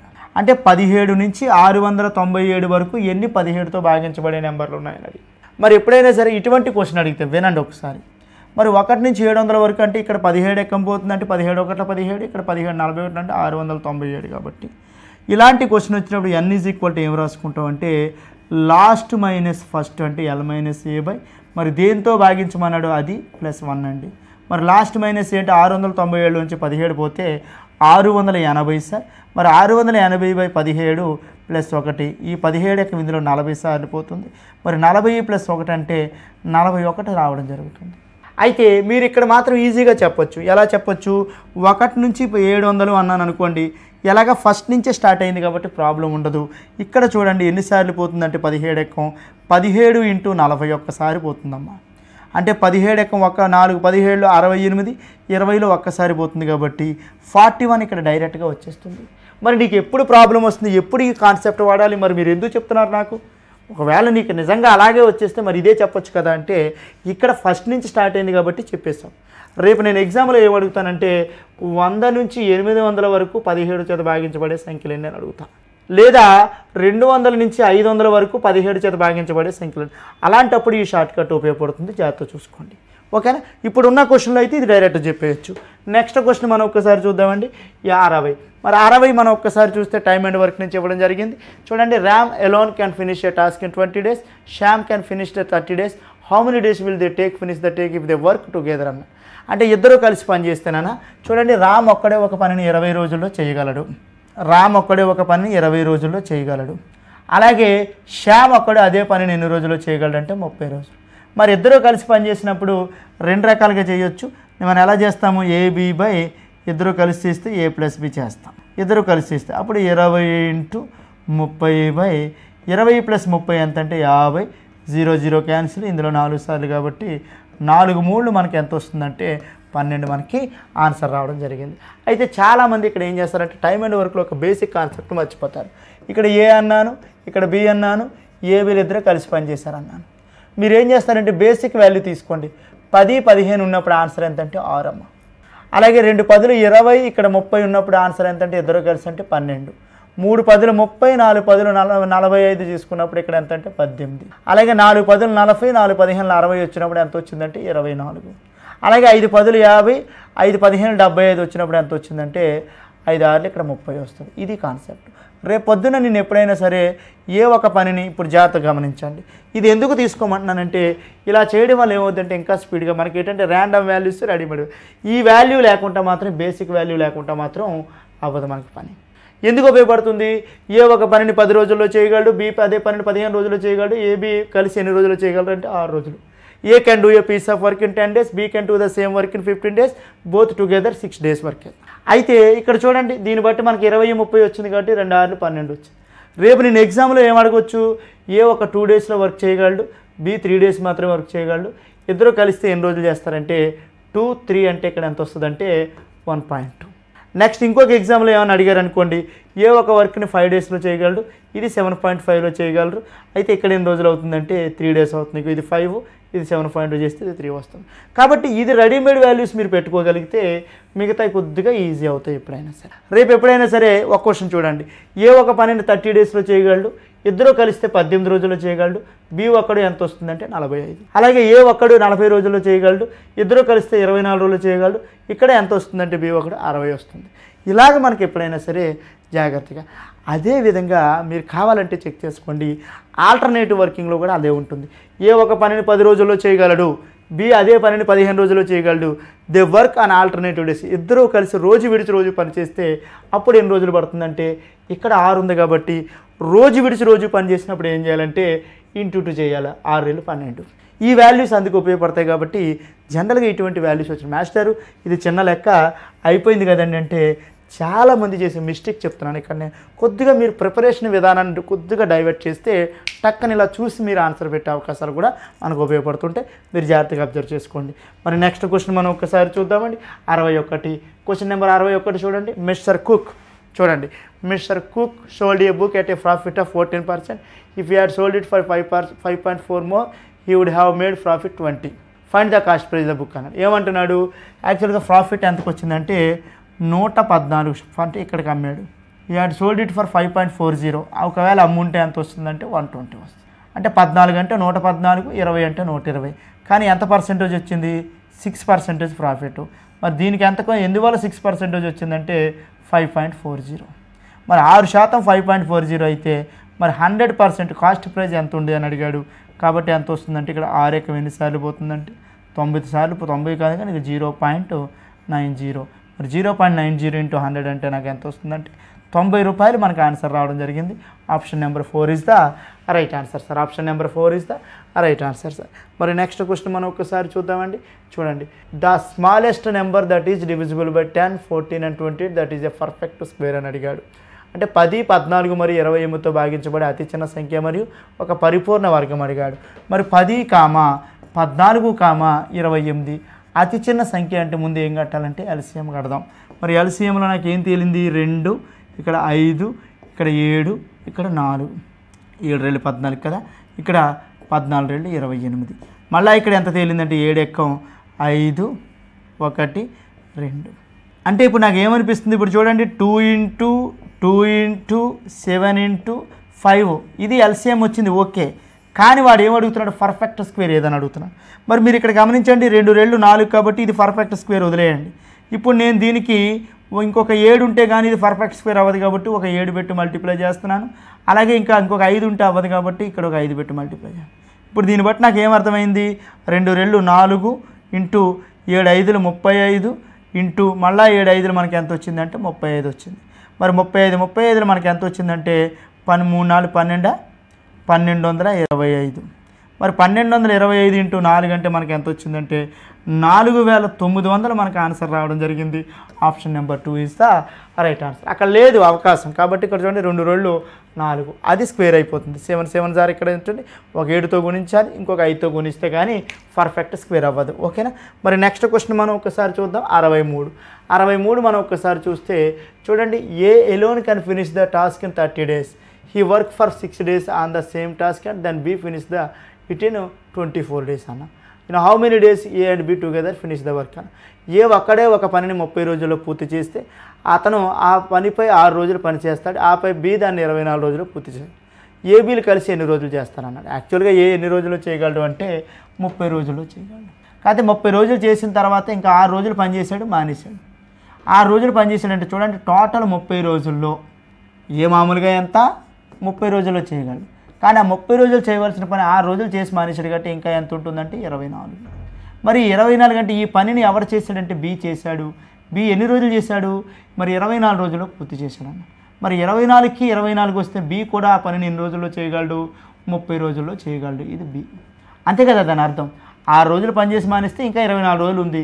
మరి 24 రోజులు బి కూడా 24 చేస్తున్నాడంటే ఇక్కడ బి కూడా ఆ పనిని ఎన్ని రోజుల్లో చేయగలడు? 30 రోజుల్లో చేయగలడు. మరి ఏ 30 రోజుల్లో చేయగలడు, బి కూడా 30 రోజుల్లో చేయగలడు. కాబట్టి మరి ఇద్దరు కలిసి పనిచేశారంటే ఫస్ట్ ఫార్ములా మరి ఎల్సిఎం అనేది అవసరం లేదు. AB by A plus B first formula. మరి 30 ఇంటూ 30/60. మరి 60 అంటే ఇది 30, ఇందులో 2 సార్లు, ఈ 2 ఇందులో 15 సార్లు. మరి 15 అంటే option number 2 is the right answer sir. Option number 2 is the right answer sir. మరి నెక్స్ట్ క్వశ్చన్ మనం ఒకసారి చూద్దామండి. If the angle of quadrilateral are in the ratio 4, 9, 11, 12 the largest of this angles అన్నాడు. ఏం అవసరం లేదు, చిన్న బేసిక్ క్వశ్చన్. చతుర్భుజం యొక్క కోణాలంటే ఎన్ని డిగ్రీలు ఉండాలి? 360. మరి 4, 9 ఎంత వచ్చిందంటే 13. 13 1 ఎంత 14 అంటే 24. 24 12 ఎంత అంటే 36. 36కి 360 అయితే 1కి ఎంత వచ్చిందంటే 10 degrees. మరి అతి పెద్దది ఏమడిగాడు? అతి పెద్దది అంటే 12 కాబట్టి 12 అంటే ఎంత వస్తుందంటే 120 degrees మనకి ఆన్సర్ రావడం జరుగుతుంది. Option number 2 is the right answer sir. Option number 2 is the right answer sir. మరి నెక్స్ట్ క్వశ్చన్ మనం ఒక్కసారి చూద్దామండి. Find the arithmetic mean of the first 15 natural numbers అన్నాడు. 15 సహజ సంఖ్యల యొక్క అంకగణిత సగటు ఎంత? మరి సహజ సంఖ్యల యొక్క సగటుకి ఫార్ములా చూడండి. సహజ సంఖ్యలు అన్నప్పుడు ఎప్పుడు కూడా ఏమొస్తుందంటే n+1/2 డైరెక్ట్ షార్ట్ కట్ ఇది. మరి 15 + 1 ఎంత అంటే 16. 16లో సగం ఎంత వచ్చింది అంటే 8 మనకి రావడం జరిగింది. Option number 2 is the right answer sir. Examination పేపర్లోకి వచ్చేటప్పటికి డైరెక్ట్గా. మరి నెక్స్ట్ క్వశ్చన్ మనం ఒకసారి చూద్దామండి. 66. If the difference between the interior and exterior angles of a polygon is 36 degrees then find the number of sides అని అడిగాడు. మరి బహుభుజ యొక్క అంతర మరియు బాహ్య కోణాలు అంటే బహుభుజుల అంతర కోణాలు మొత్తం అంటే n-2 into 180 degrees by n minus 360 degrees by n that is equal to 36 degrees అమ్మ. మరి ఇక్కడ 36 degrees కాబట్టి 36 అంటే ఇది 36 డిగ్రీలు. మరి 36 డిగ్రీలు కాబట్టి ఇది ఇందులో ఎన్నిసార్లు? 10 సార్లు. ఈ 36 ఇందులో 5 సార్లు. నేనేం చేస్తాను? 5n-10. అలాగే ఇక్కడికి వచ్చేటప్పటికి ఎంత ఉందంటే -10 ఇది మొత్తం n తీసుకుంటాను. That is equal to 1. మరి ఇప్పుడు చూడండి n అటు వెళ్ళింది అనుకోండి. 5n మైనస్ ఎంత వచ్చిందంటే 20. దట్ ఈజ్ ఈక్వల్ టు ఎంత వచ్చిందంటే n వచ్చింది. ఈ n ఇటు వస్తే ఇది ఎంత వచ్చింది? 4n is equal to 20. ఇప్పుడు n ఈజ్ ఈక్వల్ టు మనకి ఎంత ఉంది అంటే 5 ఉండడం జరిగింది. Option number 2 is the right answer sir. Option number 2 is the right answer. అయితే ఇక్కడ మనకు వచ్చేటప్పటికి వెరిఫికేషన్ కూడా చేసుకోవచ్చు. ఇప్పుడు ఇదంతా క్యాలిక్యులేషన్ చేసే బదులు ఒకవేళ 5 అనుకోండి, 5 పెడితే 36 వచ్చిందో లేదో చూడండి, 6 పెడితే 36 వచ్చిందో లేదో చూడండి. వెరిఫికేషన్ కూడా మనకు అయిపోతుంది. ఇదంతా రాలేదండి నాకు అంటే ఇక్కడ వెరిఫికేషన్ చేసి అంటే n వాల్యూ 6 పెడితే 36 వస్తుందో లేదో చూస్తాం, 5 పెడితే 36 వస్తుందో లేదో చూస్తాం. ఎక్కడో దగ్గర మనకి ఆన్సర్ రావడం జరుగుతుంది. మరి నెక్స్ట్ క్వశ్చన్ మనం ఒకసారి చూద్దామండి. చూడండి, if the side of the square is tripled then the area of the resulting square అన్నాం, ఒరిజినల్ స్క్వేర్ అన్నాం. చూడండి, ఒక చతురస్రం యొక్క భుజం 3 రెట్లు పెరిగితే ఫలిత చతురస్రం యొక్క వైశాల్యం అసలు చతురస్రం యొక్క వైశాల్యాల మధ్య నిష్పత్తి అన్నాడు. ఎప్పుడైనా సరే చూడండి భుజాల మధ్య నిష్పత్తి చూడండి అమ్మ, A1:A2 ఎప్పుడు కూడా ఇలా ఉందనుకోండి. భుజాల మధ్య నిష్పత్తి ఇదైతే వైశాల్యాలు ఎలా ఉంటాయంటే A1² A2² కాబట్టి ఇప్పుడు చూడండి 3 రెట్లు పెరిగింది అన్నాడు. మరి 3 రెట్లు అంటే ఇది 3:1 అయితే మరి ఇక్కడ 3:1 అయితే ఇక్కడ ఎంత వచ్చిందంటే 9:1 రావడం జరుగుతుంది. 9:1 అంటే option number 1 is the right answer sir. Option number 1 is the right answer sir. మరి నెక్స్ట్ క్వశ్చన్ మనం ఒక్కసారి చూద్దాం. చూడండి, ఇది ఇంతకుముందు మనం కూడా చేసామండి. అయితే ఇప్పుడు మనకు ఒక్కసారి చిన్న కండిషన్ చేద్దాం. ఎలా చేద్దామంటే వాడు ఇచ్చింది ఏంటంటే cot 35 degrees is equal to 2 minus root 3. Then what is the value of tan 35 cot 55 plus tan 55 plus cot 35? అంటే జనరల్గా ఒరిజినల్ వాల్యూ అయితే అది కాదు, వాడు ఇచ్చాడు ఒక చార్ట్స్లో ఇచ్చాడు. కానీ యాక్చువల్గా 35 అంటే tan 35 కాదు, అక్కడ యాక్చువల్గా 15 పడాలి. tan 15 cot 15 అయితే ఒరిజినల్ వాల్యూ. కానీ వాడు ఇచ్చింది ఇక్కడ కూడా మరి 35 55 ఇచ్చాడు కాబట్టి చూద్దాం. మరి దీన్ని ఎలా రాస్తానంటే నేను tan 35 ఇది ఉందనుకోండి, అయితే ఇక్కడికి వచ్చేటప్పటికి cot 55 ఉంది కదా, దీన్ని వచ్చేటప్పటికి నేను ఏం రాస్తానంటే cot 90 minus 35 రాస్తాను. అలాగే ఇక్కడికి వచ్చేటప్పటికి ఎలా ఉంది, ఇది tan 55 ఉంది కాబట్టి దీన్ని ఏం చేస్తాను tan 90 minus 35 రాస్తాను. అలాగే ఇక్కడికి వచ్చేటప్పటికి cot 35. నాన్న మీరు ఇప్పుడు దీనివల్ల ఏం జరుగుతుందంటే ఇది tan ఉంది కాబట్టి ఇక్కడ tan 35 యాజ్ యూజువల్, ఇక్కడ cot 90 minus theta అంటే ఎంత వస్తుందంటే tan 35 వస్తుందంటే, ఎందుకంటే 90 minus theta కాబట్టి మరి 90 ఉంది కాబట్టి దీనికి ఆపోజిట్ tan వస్తుంది, 35 యాజ్ యూజువల్గా. అలాగే ఇక్కడ కూడా 90 ఉంది కాబట్టి ఇది ఎంత వస్తుంది cot 35 degrees వస్తుంది. అలాగే ఇక్కడ కూడా cot 35 degrees వస్తుంది. అయితే నాకు డౌట్ మాస్టారు, మీరు cot 35 వాల్యూ పోనీ 2 minus root 3 ఇచ్చారు, ఓకే. మరి tan 35 వాల్యూ ఎలా వస్తుందంటే నాన్న ఎప్పుడైనా సరే దీనికి రెండు రివర్స్ వస్తాయమ్మా.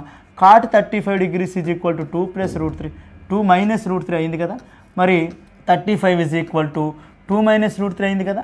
ఇప్పుడు tan 35 ఎంత అవుతుంది అంటే 2 plus root 3 వస్తుందమ్మా. నిన్న మొన్న కూడా ఎగ్జామ్స్లో కూడా చేసాం, కానీ అక్కడ 15 degrees బట్ చేసాం కాబట్టి ఇక్కడ 2 plus root 3 వస్తుంది. కాబట్టి ఇప్పుడు ఏం చేస్తాము tan square 35 degrees ఇది, మరి ఇక్కడ tan square 35 degrees ప్లస్ ఇక్కడ cot square 35 degrees వస్తుంది. మరి tan square అంటే చూడండి ఏమొస్తుంది a plus b whole square వస్తుంది, అంటే 2 plus root 3 హోల్ స్క్వేర్ వస్తుంది. ఇక్కడికి వచ్చేటప్పటికి 2 minus root 3 హోల్ స్క్వేర్ వస్తుందమ్మా. మరి a plus b whole square plus a minus b whole square అంటే ఇప్పుడు ఇందాక కూడా ఫార్ములా కూడా చేస్తాం మనం. 2 into a స్క్వేర్ అంటే 2 2 4 ప్లస్ root 3 స్క్వేర్ అంటే 3 కాబట్టి 4 + 3 7 7 2 ఎంత వచ్చిందంటే మనకి 14 మనకి రావడం జరిగింది. Option number 1 is the right answer sir. Option number 1 is the right answer sir. ఓకేనా. మరి నెక్స్ట్ క్వశ్చన్ మనం ఒకసారి చూద్దామండి. In the given pie chart if 300 players have taken 5 different games, how many players have taken of boxing అన్నాడు. మరి boxing ఎంతమంది తీసుకున్నారు అన్న. మరి యాక్చువల్గా 300 మంది ఆటగాళ్ళు తీసుకున్నట్లయితే చూడండి బాక్సింగ్ వచ్చేటప్పటికి ఏముందంటే బ్లూ కలర్ 25%. మరి 25% అంటే 100%కి 300 మెంబర్స్ అంటే 25% అంటే ఇందులో 1/4 ఇందులో ఇది 4 సార్లు, ఈ 300లో ఇది ఎన్నిసార్లు అంటే 75 సార్లు. కాబట్టి బాక్సింగ్ చూడండి option number 1 is the right answer. చాలా ఈజీగా ఇచ్చాడు మనకి. మరి నెక్స్ట్ క్వశ్చన్ మనం ఒకసారి చూద్దామండి. క్వశ్చన్ నెంబర్ 70లో మనకి డేటా ఏమి ఇచ్చాడంటే చూడండి, if the expenditure of A was 60 lakhs, how much was the revenue of A in 2018 అన్నాడు. అంటే ఏ యొక్క వ్యయం 60 లక్షలు అయితే 2018లో ఏ యొక్క ఆదాయం ఎంత ఉందని అడిగాడు, ఏ యొక్క రెవెన్యూ మొత్తం ఎంత వచ్చిందని అడిగాడు. అంటే ఇక్కడ below chart or graph indicates profit percentage earned by A and B from years 2015 to ఎక్కడ వరకు అడిగాడంటే 2018 వరకు మనకు అడగడం జరిగిందండి. ఇది అంటే ఈ గ్రాఫ్ మనకి ఏం చెప్తుందంటే అవి సంపాదించినటువంటి ప్రాఫిట్ పర్సంటేజ్లు మనకు చెప్తుంది. అంటే ఉదాహరణకి 2015లో బ్లూ లైన్ ఏ అనేవాడు ఇక్కడ 65% సంపాదిస్తే 2016లో 50% సంపాదించాడు, అలాగే ఇక్కడ 60% సంపాదించాడు, ఇక్కడ 18లో 65 చెప్పాడు. ఎందుకు మనం ఇప్పుడు ఏ గురించే మాట్లాడుతున్నాం కాబట్టి ఏ అనేవాడు ఎంత ఖర్చు పెట్టాడండి 60 లక్షలు మనకు ఖర్చు పెట్టడం జరిగింది. మరి 60 లక్షలు ఖర్చు పెట్టినప్పుడు ఇక్కడ ఏం జరిగిందంటే పర్సంటేజ్ ప్రాఫిట్ మనకి ఎంత రావడం జరిగింది అన్నది మనం ఒక్కసారి జాగ్రత్తగా అబ్జర్వ్ చేస్తే 65% లాభం జరిగింది.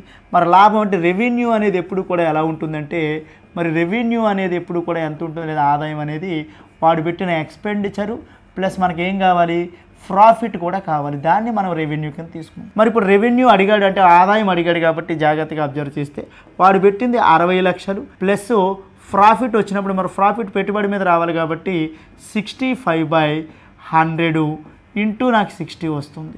మరి కాన్సన్ట్రేషన్ 0 0 క్యాన్సిల్, అలాగే 2 3 సార్లు, ఇక్కడ 5 సార్లు, ఈ 5 ఇందులో ఎన్ని సార్లు అంటే 13 సార్లు, 13 3 39.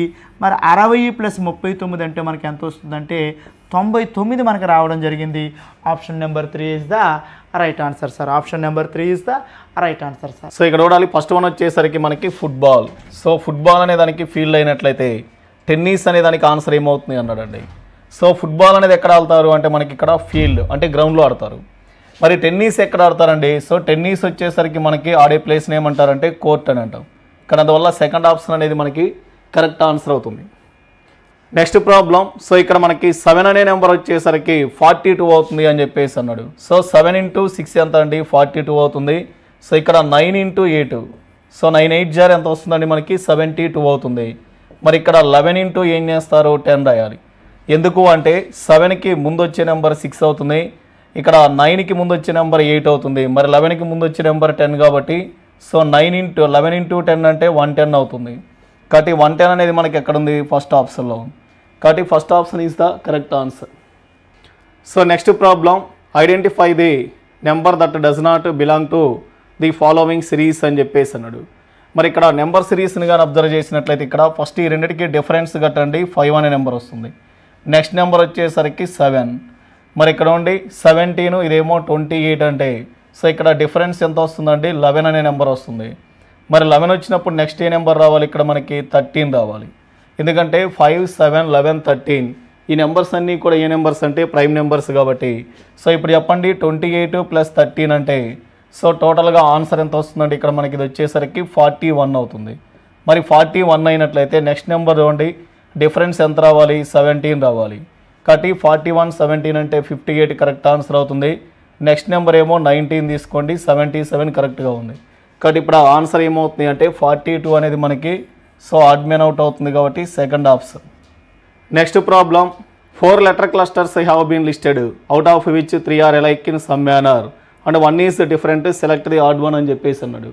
సో ఇక్కడ కూడా అంతే ఆడ్మెన్ అవుట్ గురించి మాట్లాడుతున్నాడు. సో ఇందులో మీరు గమనించాల్సింది ఏంటి అంటే మనకి ఈ టెల్లో ఏ అనేటువంటి లెటర్ తీసుకుంటే సో ప్రతి ఆప్షన్లో కూడా ఏ అనే లెటర్ ఉందండి. నెక్స్ట్ టీ అనే లెటర్ చూడండి. సో టీ అనేటువంటి లెటర్ తీసుకుంటే సో ప్రతి ఆప్షన్లో కూడా టీ అనే లెటర్ ఉంది. నెక్స్ట్ ఎల్ అనే లెటర్ చూడండి. సో ఎల్ అనేటువంటి లెటర్ తీసుకున్నప్పుడు సో ఇక్కడ ఎల్ అనే లెటర్ ఉంది, ఎల్ అనే లెటర్ ఉంది, ఇక్కడ ఎల్ అనే లెటర్ ఉంది, ఇక్కడ ఎల్ అనే లెటర్ ఉంది.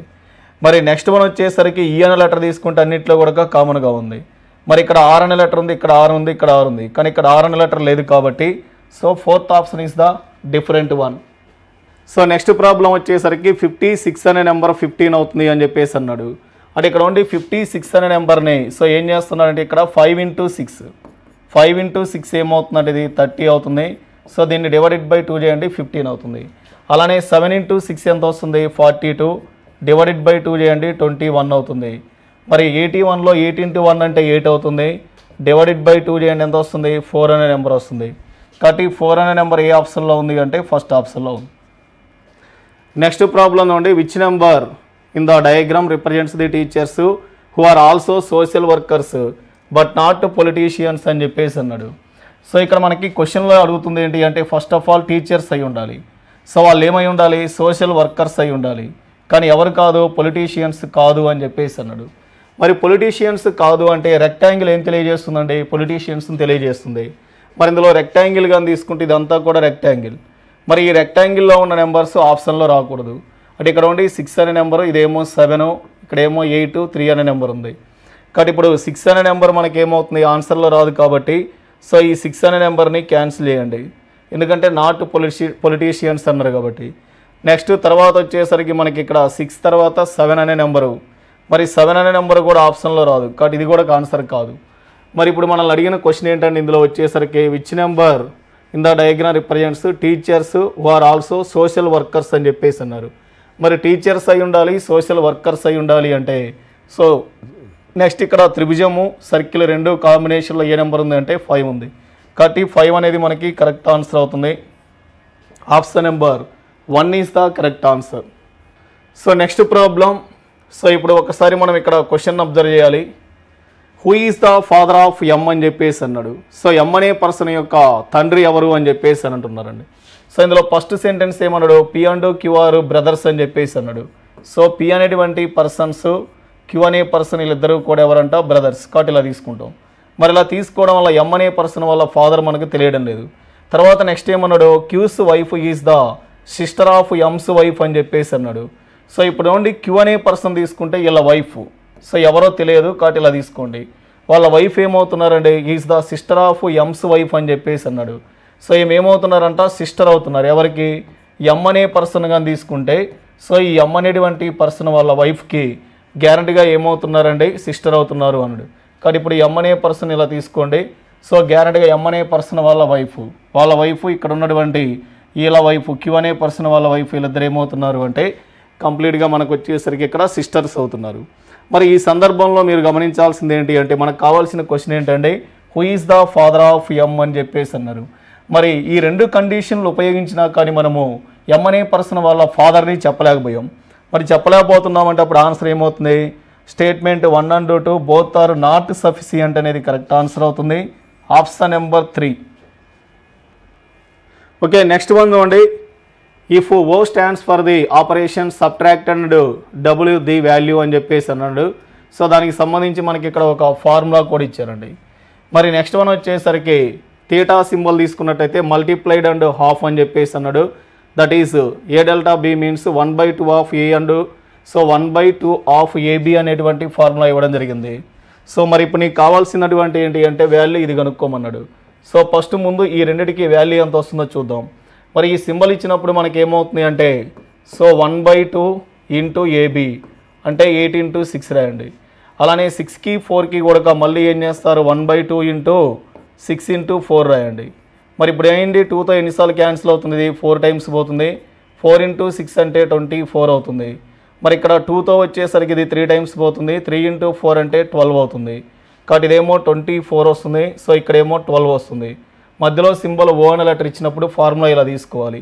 మరి ఈ ఫార్ములా ప్రకారం మనకి 2 into సో ఏ మైనస్ బి అన్నాడు కాబట్టి సో ఇప్పుడు చెప్పండి 2 into ఏ మైనస్ బి అంటే 24 మైనస్ 12 కాబట్టి డిఫరెన్స్ 12 అవుతుంది. 12 into 2 అంటే 24. కాబట్టి option number 1 is the correct answer. Next problem, A అంటే మైనస్, బి అంటే ప్లస్, సి అంటేనేమో into, then what is the value of the అని చెప్పేసి ఇలా ఈక్వేషన్ ఇచ్చాడు. సో ఇందులో ఫస్ట్ ఏ అంటే ఏమన్నాడు మైనస్ కాబట్టి ఇక్కడ మైనస్ తీసుకోండి. బి అంటే ప్లస్ అన్నాడు కాబట్టి ఇక్కడ ప్లస్ తీసుకోండి. సి అంటేనేమో ఇంటూ కాబట్టి ఇది ఇంటూ సింబల్ రాయండి, ఇక్కడ ఇంటూ సింబల్ రాయండి. కాబట్టి 9 into 5 plus 10 minus 5 into 12. So ఇప్పుడు చెప్పండి ఇక్కడ ఏమవుతుందండి 9 into 5 అంటే 45 ప్లస్ 10 అంటే 55 అవుతుంది. ఇది మైనస్ ఇక్కడ 12 into 5 అంటే 60 కాబట్టి డిఫరెన్స్ ఏమొస్తుంది -5 అవుతుంది. మరి -5 అనేది మనకు ఆప్షన్లో ఎక్కడ ఉంది అంటే ఫస్ట్ ఆప్షన్లోనే ఉంది. K is equal to 16, ROW rho is equal to 25, then Q will be equal to అన్నాడు. సో యాక్చువల్గా మనకి కేకి ఆపోజిట్ లెటర్ పి కాబట్టి ఇక్కడ మనకి ఆపోజిట్ లెటర్స్ తీసుకోవడం జరుగుతుంది. మరి చూడండి ఆర్కి ఆపోజిట్ లెటర్ ఐ కాబట్టి 9 అవుతుంది. ఓకి ఆపోజిట్ లెటర్ ఎల్ కాబట్టి 12 అవుతుంది. సో ఇక్కడ డబ్ల్యూకి ఆపోజిట్ లెటర్ డి కాబట్టి 4 అవుతుంది. సో దీని మొత్తాన్ని టోటల్ యాడ్ చేయండి 25 వస్తుందండి. అంటే ఇప్పుడు మీరు నెక్ అనే స్పెల్లింగ్ తీసుకున్నప్పుడు గ్యారెంటీగా ఆపోజిట్ లెటర్స్ రాయాలి. మరి ఎన్కి ఆపోజిట్ లెటర్ ఎమ్ కాబట్టి 13 అవుతుంది. ప్లస్ ఈకి ఆపోజిట్ లెటర్ వి కాబట్టి 22 అవుతుంది. సికి ఆపోజిట్ లెటర్ ఎక్స్ కాబట్టి 24 అవుతుంది. కేకి ఆపోజిట్ లెటర్ పి కాబట్టి 16 అవుతుంది. సో దీని మొత్తాన్ని టోటల్ చేయండి. ఇంతవరకు ఆన్సర్ ఎంత వస్తుందండి 40 ప్లస్ ఇవి రెండు యాడ్ చేయండి ఎంత వస్తుంది మనకి 35. కాబట్టి 40 ప్లస్ 35 అంటే 75 అనే నెంబర్ వస్తుంది. కాబట్టి 75 అనేది మనకి ఆప్షన్ ఎక్కడ ఉంది అంటే 4th ఆప్షన్లో. So 4th option is the correct one. B is A's son అని చెప్పేసి అన్నాడు. సో బి అనేటువంటి లెటర్ని కానీ తీసుకున్నట్లయితే సో ఏ అనే పర్సన్కి బి అనే పర్సన్ ఏమవుతున్నారండి సన్ అవుతున్నాడు. So B is my son's only paternal uncle అని చెప్పేసి అన్నాడు. కాబట్టి ఫస్ట్ మీరు ఏం చేస్తారు ఇక్కడ మై అనే వర్డ్ తీసుకోండి. సో ఇక్కడ మై అంటే ఎవరండి సో ఎవరో తెలియదు అన్నోన్ పర్సన్. ఈ మై అనేటువంటి వర్డ్ తీసుకున్నప్పుడు మై సన్స్ అన్నాడు కాబట్టి ఇతనికి గ్యారెంటీగా సన్ ఉన్నాడు. My son's only paternal uncle అన్నాడు.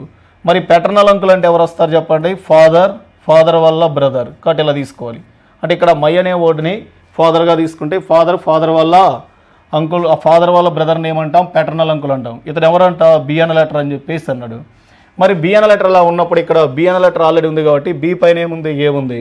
కానీ ఇక్కడ బి పై ఏం వేస్తారంటే ఏ అనే లెటర్ తీసుకోండి. మరి ఇలా తీసుకున్న తర్వాత ఇప్పుడు ఏమన్నాడు, ఏ ఈజ్ మై అన్నాడు. మరి ఏ అనే లెటర్ ఇక్కడ మై అనే వర్డ్కి ఏమవుతారు అన్నాడు. మరి వీళ్ళిద్దరు ఎవరండి, సో బ్రదర్స్. మరి బ్రదర్స్ అయినప్పుడు గ్యారంటీగా ఏ అనే లెటర్ ఏమవుతుంది, సో ఇక్కడ మన ఆప్షన్స్ బట్టి చేయవలసి ఉంటుంది. సో ఆప్షన్స్ని బట్టి కానీ తీసుకుంటే అంతా మేల్ కాబట్టి సో ఇక్కడ ఏ అనేటువంటి లెటర్ని కూడా మేల్గా ఊహించుకోవాలి మీరు. కానీ ఇప్పుడు చెప్పండి గ్యారంటీగా ఏమవుతున్నారు, మై అనే వర్డ్కి బి అనే లెటర్కి ఇద్దరికి కూడా ఫాదర్ అవుతున్నారు. కాబట్టి ఫాదర్ అనేది ఎక్కడ ఉంది అంటే సెకండ్ ఆప్షన్లో ఉంది. Second option is the correct answer. So next one చూడండి ఒకసారి మనకి. సో ఇక్కడ వచ్చేసరికి ఏం చేశాడు అంటే, సో ఒకసారి ఈ ప్రాబ్లాన్ని మీరు అబ్జర్వ్ చేయాలి. సో ఇక్కడ ఏం చేశాడు అంటే ఈ క్వశ్చన్లో వచ్చేసరికి ఈ నెంబర్స్ను గమనించాలి. సో ఈ నెంబర్స్లో ఫస్ట్ వచ్చేసరికి 6, 4, 2, 3 అనే నెంబర్ ఉపయోగించి ఇక్కడ ఏ నెంబర్ రాశాడండి, 4 అనే నెంబర్ రాయడం జరిగింది. అంటే ఏం చేశాడు, ఫస్ట్ ఈ రెండు మల్టిప్లికేషన్ చేయండి. 6 × 4 అంటే 24 అవుతుంది, డివైడెడ్ బై సో ఈ రెండు మల్టిప్లికేషన్ చేయండి, 6 అనే నెంబర్ వస్తుంది. కాబట్టి నెక్స్ట్ 64 డివైడెడ్ బై 6 అంటే సో అప్పుడు ఆన్సర్ ఎంత వస్తుంది, 4 అనే నెంబర్ వస్తుంది, ఇక్కడ రాశాడు. అలాగే నెక్స్ట్ ఇది కూడా అంతే, 6 × 3 ఏమవుతుందండి 18 అవుతుంది, డివైడెడ్ బై 1 × 3 అంటే 3 అవుతుంది. సో ఇది కూడా క్యాలిక్యులేషన్ చేయండి, 6 అనే నెంబర్ వస్తుంది. మరి 4 × 10 అంటే 40 అనే నెంబర్ వస్తుంది, డివైడెడ్ బై 5 × 2 అంటే ఎంత వస్తుంది 10. కానీ ఇక్కడ క్యాలిక్యులేషన్లో ఏ నెంబర్ వస్తుంది అంటే 4 అనే నెంబర్ వస్తుంది. So option number 3 is the correct answer. Next problem ఏమంటే ఇక్కడ మనకి క్వశ్చన్లో ఏమంటున్నాడు అంటే ఏ అనేటువంటి లెటర్కి ఆపోజిట్లో ఏ లెటర్ వస్తుంది అని చెప్పేసి అన్నాడండి. సో ఇక్కడ ఉండి ఏ అనే లెటర్ ఎక్కడ ఉంది అంటే ఇక్కడ ఉంది. మరి దీనికి ఆపోజిట్ లెటర్ రావాలి అంటే ఇలా ఒక బాక్స్ను మనము సో ఇలా వదిలేసి నెక్స్ట్ బాక్స్కి రావాలి. మరి ఇప్పుడు చెప్పండి ఇక్కడ ఏ లెటర్ ఉంది, సి అనే లెటర్ ఉంది కాబట్టి సో మనకి ఏ లెటర్ ఆపోజిట్ వస్తుందంటే సి అనే letter, second option. Next question వచ్చేసరికి సో ఒకసారి ఇక్కడ మనము క్వశ్చన్ అబ్జర్వ్ చేయాలి. ఇందులో ఏమన్నాడు, the given Venn diagram shows the number of students who got distinction in 3 subjects among 350 students. మొత్తం 350 స్టూడెంట్స్లో మనకి డిస్టింక్షన్ సాధించినటువంటి విద్యార్థుల గురించి మాట్లాడుతున్నారు. Find the percentage of students who got distinction in only 2 subjects అని చెప్పేసి అన్నాడు. మరి ఓన్లీ 2 సబ్జెక్ట్స్ అంటే మనకి నెంబర్స్ ఏమొస్తాయండి, ఇక్కడ 25 అనే నెంబర్ వస్తుంది, నెక్స్ట్ ఇక్కడేమో 10 అనే నెంబర్ వస్తుంది, ప్లస్ నెక్స్ట్ నెంబర్ వచ్చేసరికి 35. మరి దీనికి ఏం కావాలి, పర్సంటేజ్ కట్టాలి కాబట్టి డివైడెడ్ బై సో టోటల్ ఎంత ఉన్నారు 350 × 100 రాయండి. సో అప్పుడు మీరు క్యాలిక్యులేషన్ చేసినట్లయితే సో ఇది టోటల్ ఎంత వస్తుంది అంటే 70 డివైడెడ్ బై 350 × 100. సో ఇప్పుడు ఏంటి క్యాలిక్యులేషన్లు ఇక్కడ మనకి 0 0 క్యాన్సిల్ అవుతుంది, 7 1s 7 5s. మరి 5తో క్యాన్సిల్ చేస్తే ఇది 20 టైమ్స్ పోతుంది. కాబట్టి 20% అనేది మనకి ఎక్కడ ఉంది అంటే ఫస్ట్ ఆప్షన్లో ఉంది కాబట్టి first option is the correct answer. So next one చూడండి, 14 + 13 × 3 ఈజ్ ఈక్వల్ టు 81 అన్నాడు. అంటే ఇప్పుడు మీరు ఈ 81 అనే నెంబర్ రావాలి అంటే ఫస్ట్ ఈ రెండు ఎడిషన్ చేయండి. సో 14 + 13 అంటే ఎంత వస్తుంది 27 అవుతుంది. సో దాన్ని × 3 చేయండి, గ్యారెట్గా ఏమవుతుంది 81 అవుతుంది. అలానే నెక్స్ట్ వన్ వచ్చేసరికి ఫస్ట్ ఈ 2 నెంబర్స్ యాడ్ చేయండి. సో యాడ్ చేస్తే ఏమవుతుంది 33 అవుతుంది, దాన్ని × 2 చేయండి ఎంత వస్తుందండి 66 అనే నెంబర్ వస్తుంది. కాబట్టి ఇక్కడ ఉన్న లాజిక్ ఏంటి అంటే ఫస్ట్ 2 నెంబర్స్ని ఎడిషన్ చేసి మల్టిప్లికేషన్ చేయాలి. Option number 3 is the correct answer. So next one coding and decoding అనే కాన్సెప్ట్ మీద ఇచ్చారండి. ఫస్ట్ స్పెల్లింగ్ వచ్చేసరికి కాపర్ అనే స్పెల్లింగ్ ఇచ్చాడు, COPPER కాపర్. మరి దీనికి కోడింగ్ వచ్చేసరికి FQTR నెక్స్ట్ JT అనే లెటర్ ఇచ్చాడు. మరి C అంటే 3, F అంటేనేమో 6 కాబట్టి ఇక్కడ +3 చేశాడు. మరి O అంటే 15, ఇదేమో 17 కాబట్టి +2 అవుతుంది. 16 నెక్స్ట్ వన్ వచ్చేసరికి T అంటే 20 కాబట్టి ఇది +4 అవుతుంది. ఇది 16 18 కాబట్టి ఇది మళ్ళీ +2 అవుతుంది. 5 నెక్స్ట్ వన్ వచ్చేసరికి 10 అంటే ఇది +5 అవుతుంది. లాస్ట్ వన్ వచ్చేసరికి +2 అవుతుంది. కాబట్టి ఇదే రీజన్ని మీరు ఏం చేస్తారంటే సిల్వర్ అనే దానికి అప్లై చేయాలి.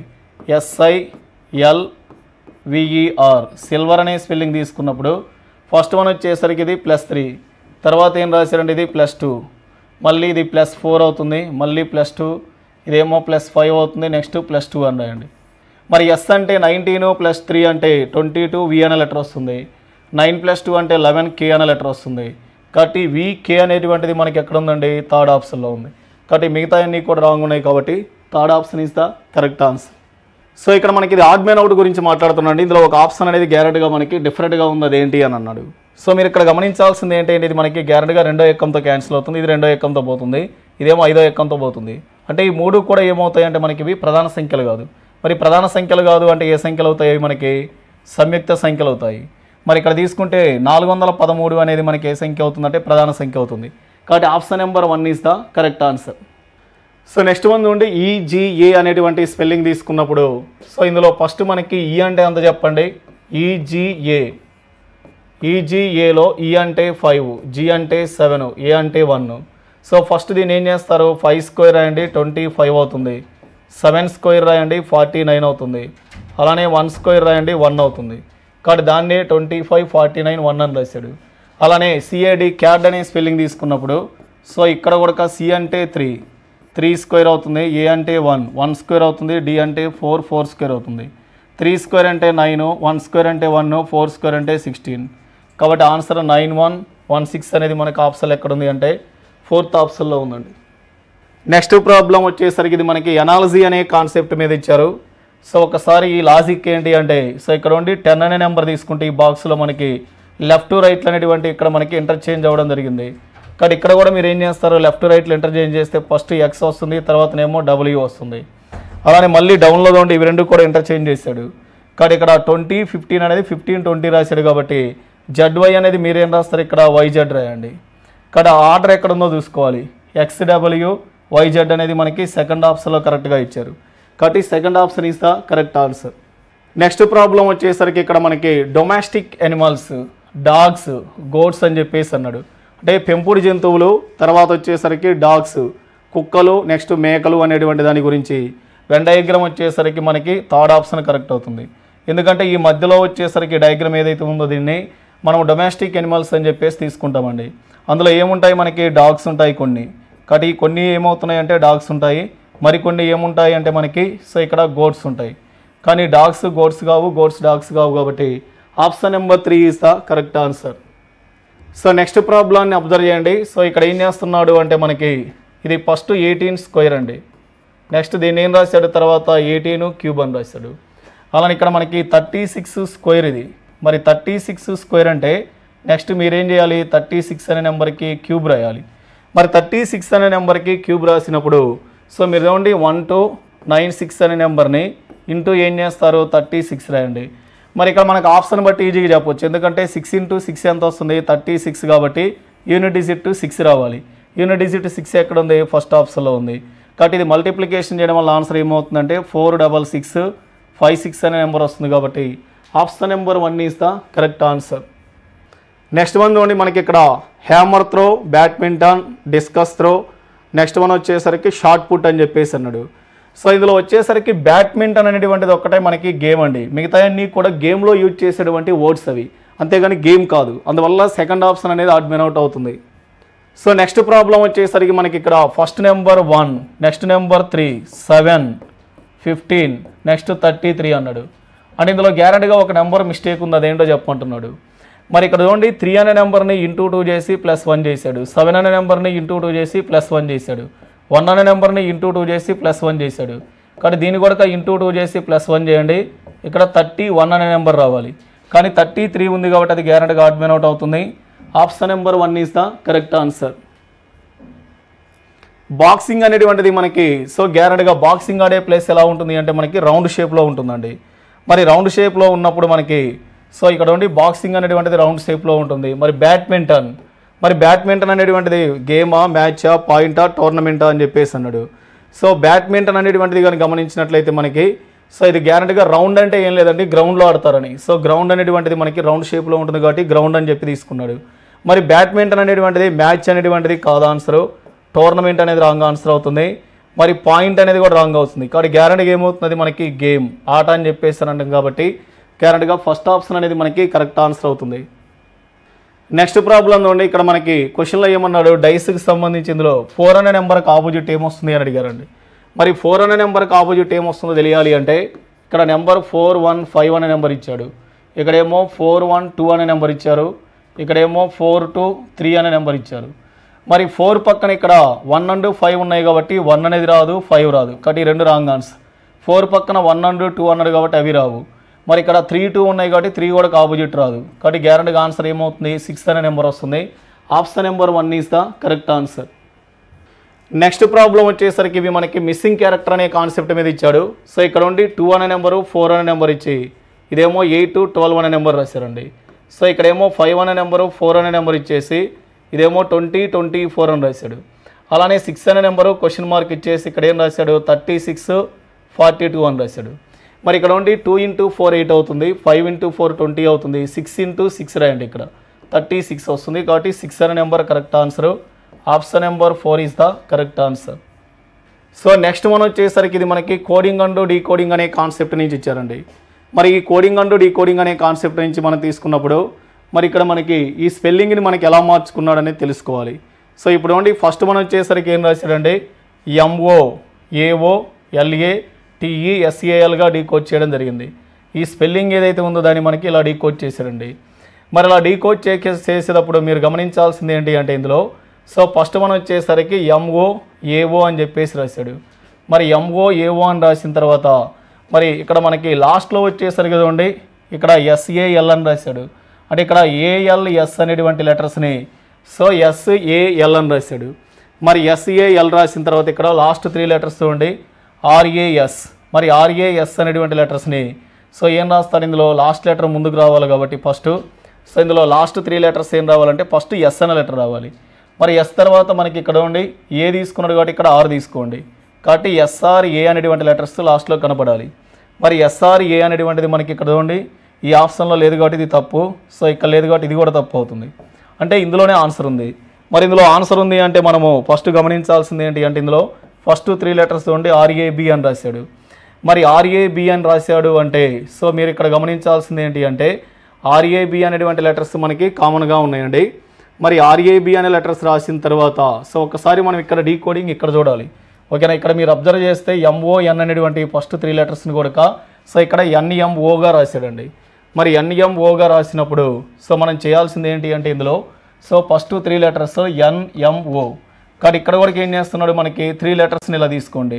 ఇందులో 3 లెటర్స్ తీసుకోవడం వల్ల ఏమవుతుంది ఫస్ట్ R తర్వాత AB. కాబట్టి అందువల్ల ఫస్ట్ 3 లెటర్స్ ఏమవుతాయి అంటే RAB అవుతాయి. కాబట్టి ఇది అయిపోయిన తర్వాత నెక్స్ట్ వన్ చూడండి మళ్ళీ ఏం చేశాడు అంటే ఇక్కడ OLA అనేటువంటి దాన్ని AOLగా రాశాడు. మరి నెక్స్ట్ 3 లెటర్స్ని ఏం చేస్తారు మీరు ఇలా తీసుకోండి. మరి ఇందులో ఏమవుతుంది AAC అవుతుంది ఇది. కాబట్టి AACగా రాయండి. RAB AAC అనేది మనకి ఎక్కడుంది అంటే ఫస్ట్ ఆప్షన్లో. కాబట్టి first option is the correct answer. So next problem వచ్చేసరికి ఇది మనకి ఈ ప్రాబ్లాన్ని కానీ తీసుకుంటే మిస్సింగ్ క్యారెక్టర్ అనే కాన్సెప్ట్ మీద ఇచ్చాడు. ఈ క్వశ్చన్ మార్క్ ప్లేస్లో ఏమొస్తుంది అని చెప్పేసి అన్నాడండి. ఇక్కడ ఏం చేశారంటే ఈ 2 నెంబర్స్ కలపండి 6 అనే నెంబర్ వస్తుంది, దీన్ని ఇంటూ 2 చేయండి 12 అవుతుంది. మరి 4 + 5 2 కలపండి ఎంత వస్తుంది ఇది 9 అనే నెంబర్ వస్తుంది, 9 × 2 ఏమవుతుంది 18 అవుతుంది. అలానే నెక్స్ట్ వన్ వచ్చేసరికి ఇక్కడ మనకి 32 అనే నెంబర్ రావాలి అంటే సో మరి ఇక్కడ ఏం చేస్తారు అనేది మనం చెక్ చేసుకోవాలి. సో అప్పుడు మీరు గ్యారెంటీగా ఏం చేస్తారు అంటే ఇందులో 12 అనే నెంబర్ తీసుకోండి. మరి 4 + 12 అంటే ఎంత వస్తుంది 16 అనే నెంబర్ని ఇంటూ 2 చేయండి 32 అవుతుంది. ఇక్కడ ఆన్సర్ ఏంటి అంటే 12 అనే నెంబర్ రావాలి, 4th ఆప్షన్. కాబట్టి 4th option is the correct answer.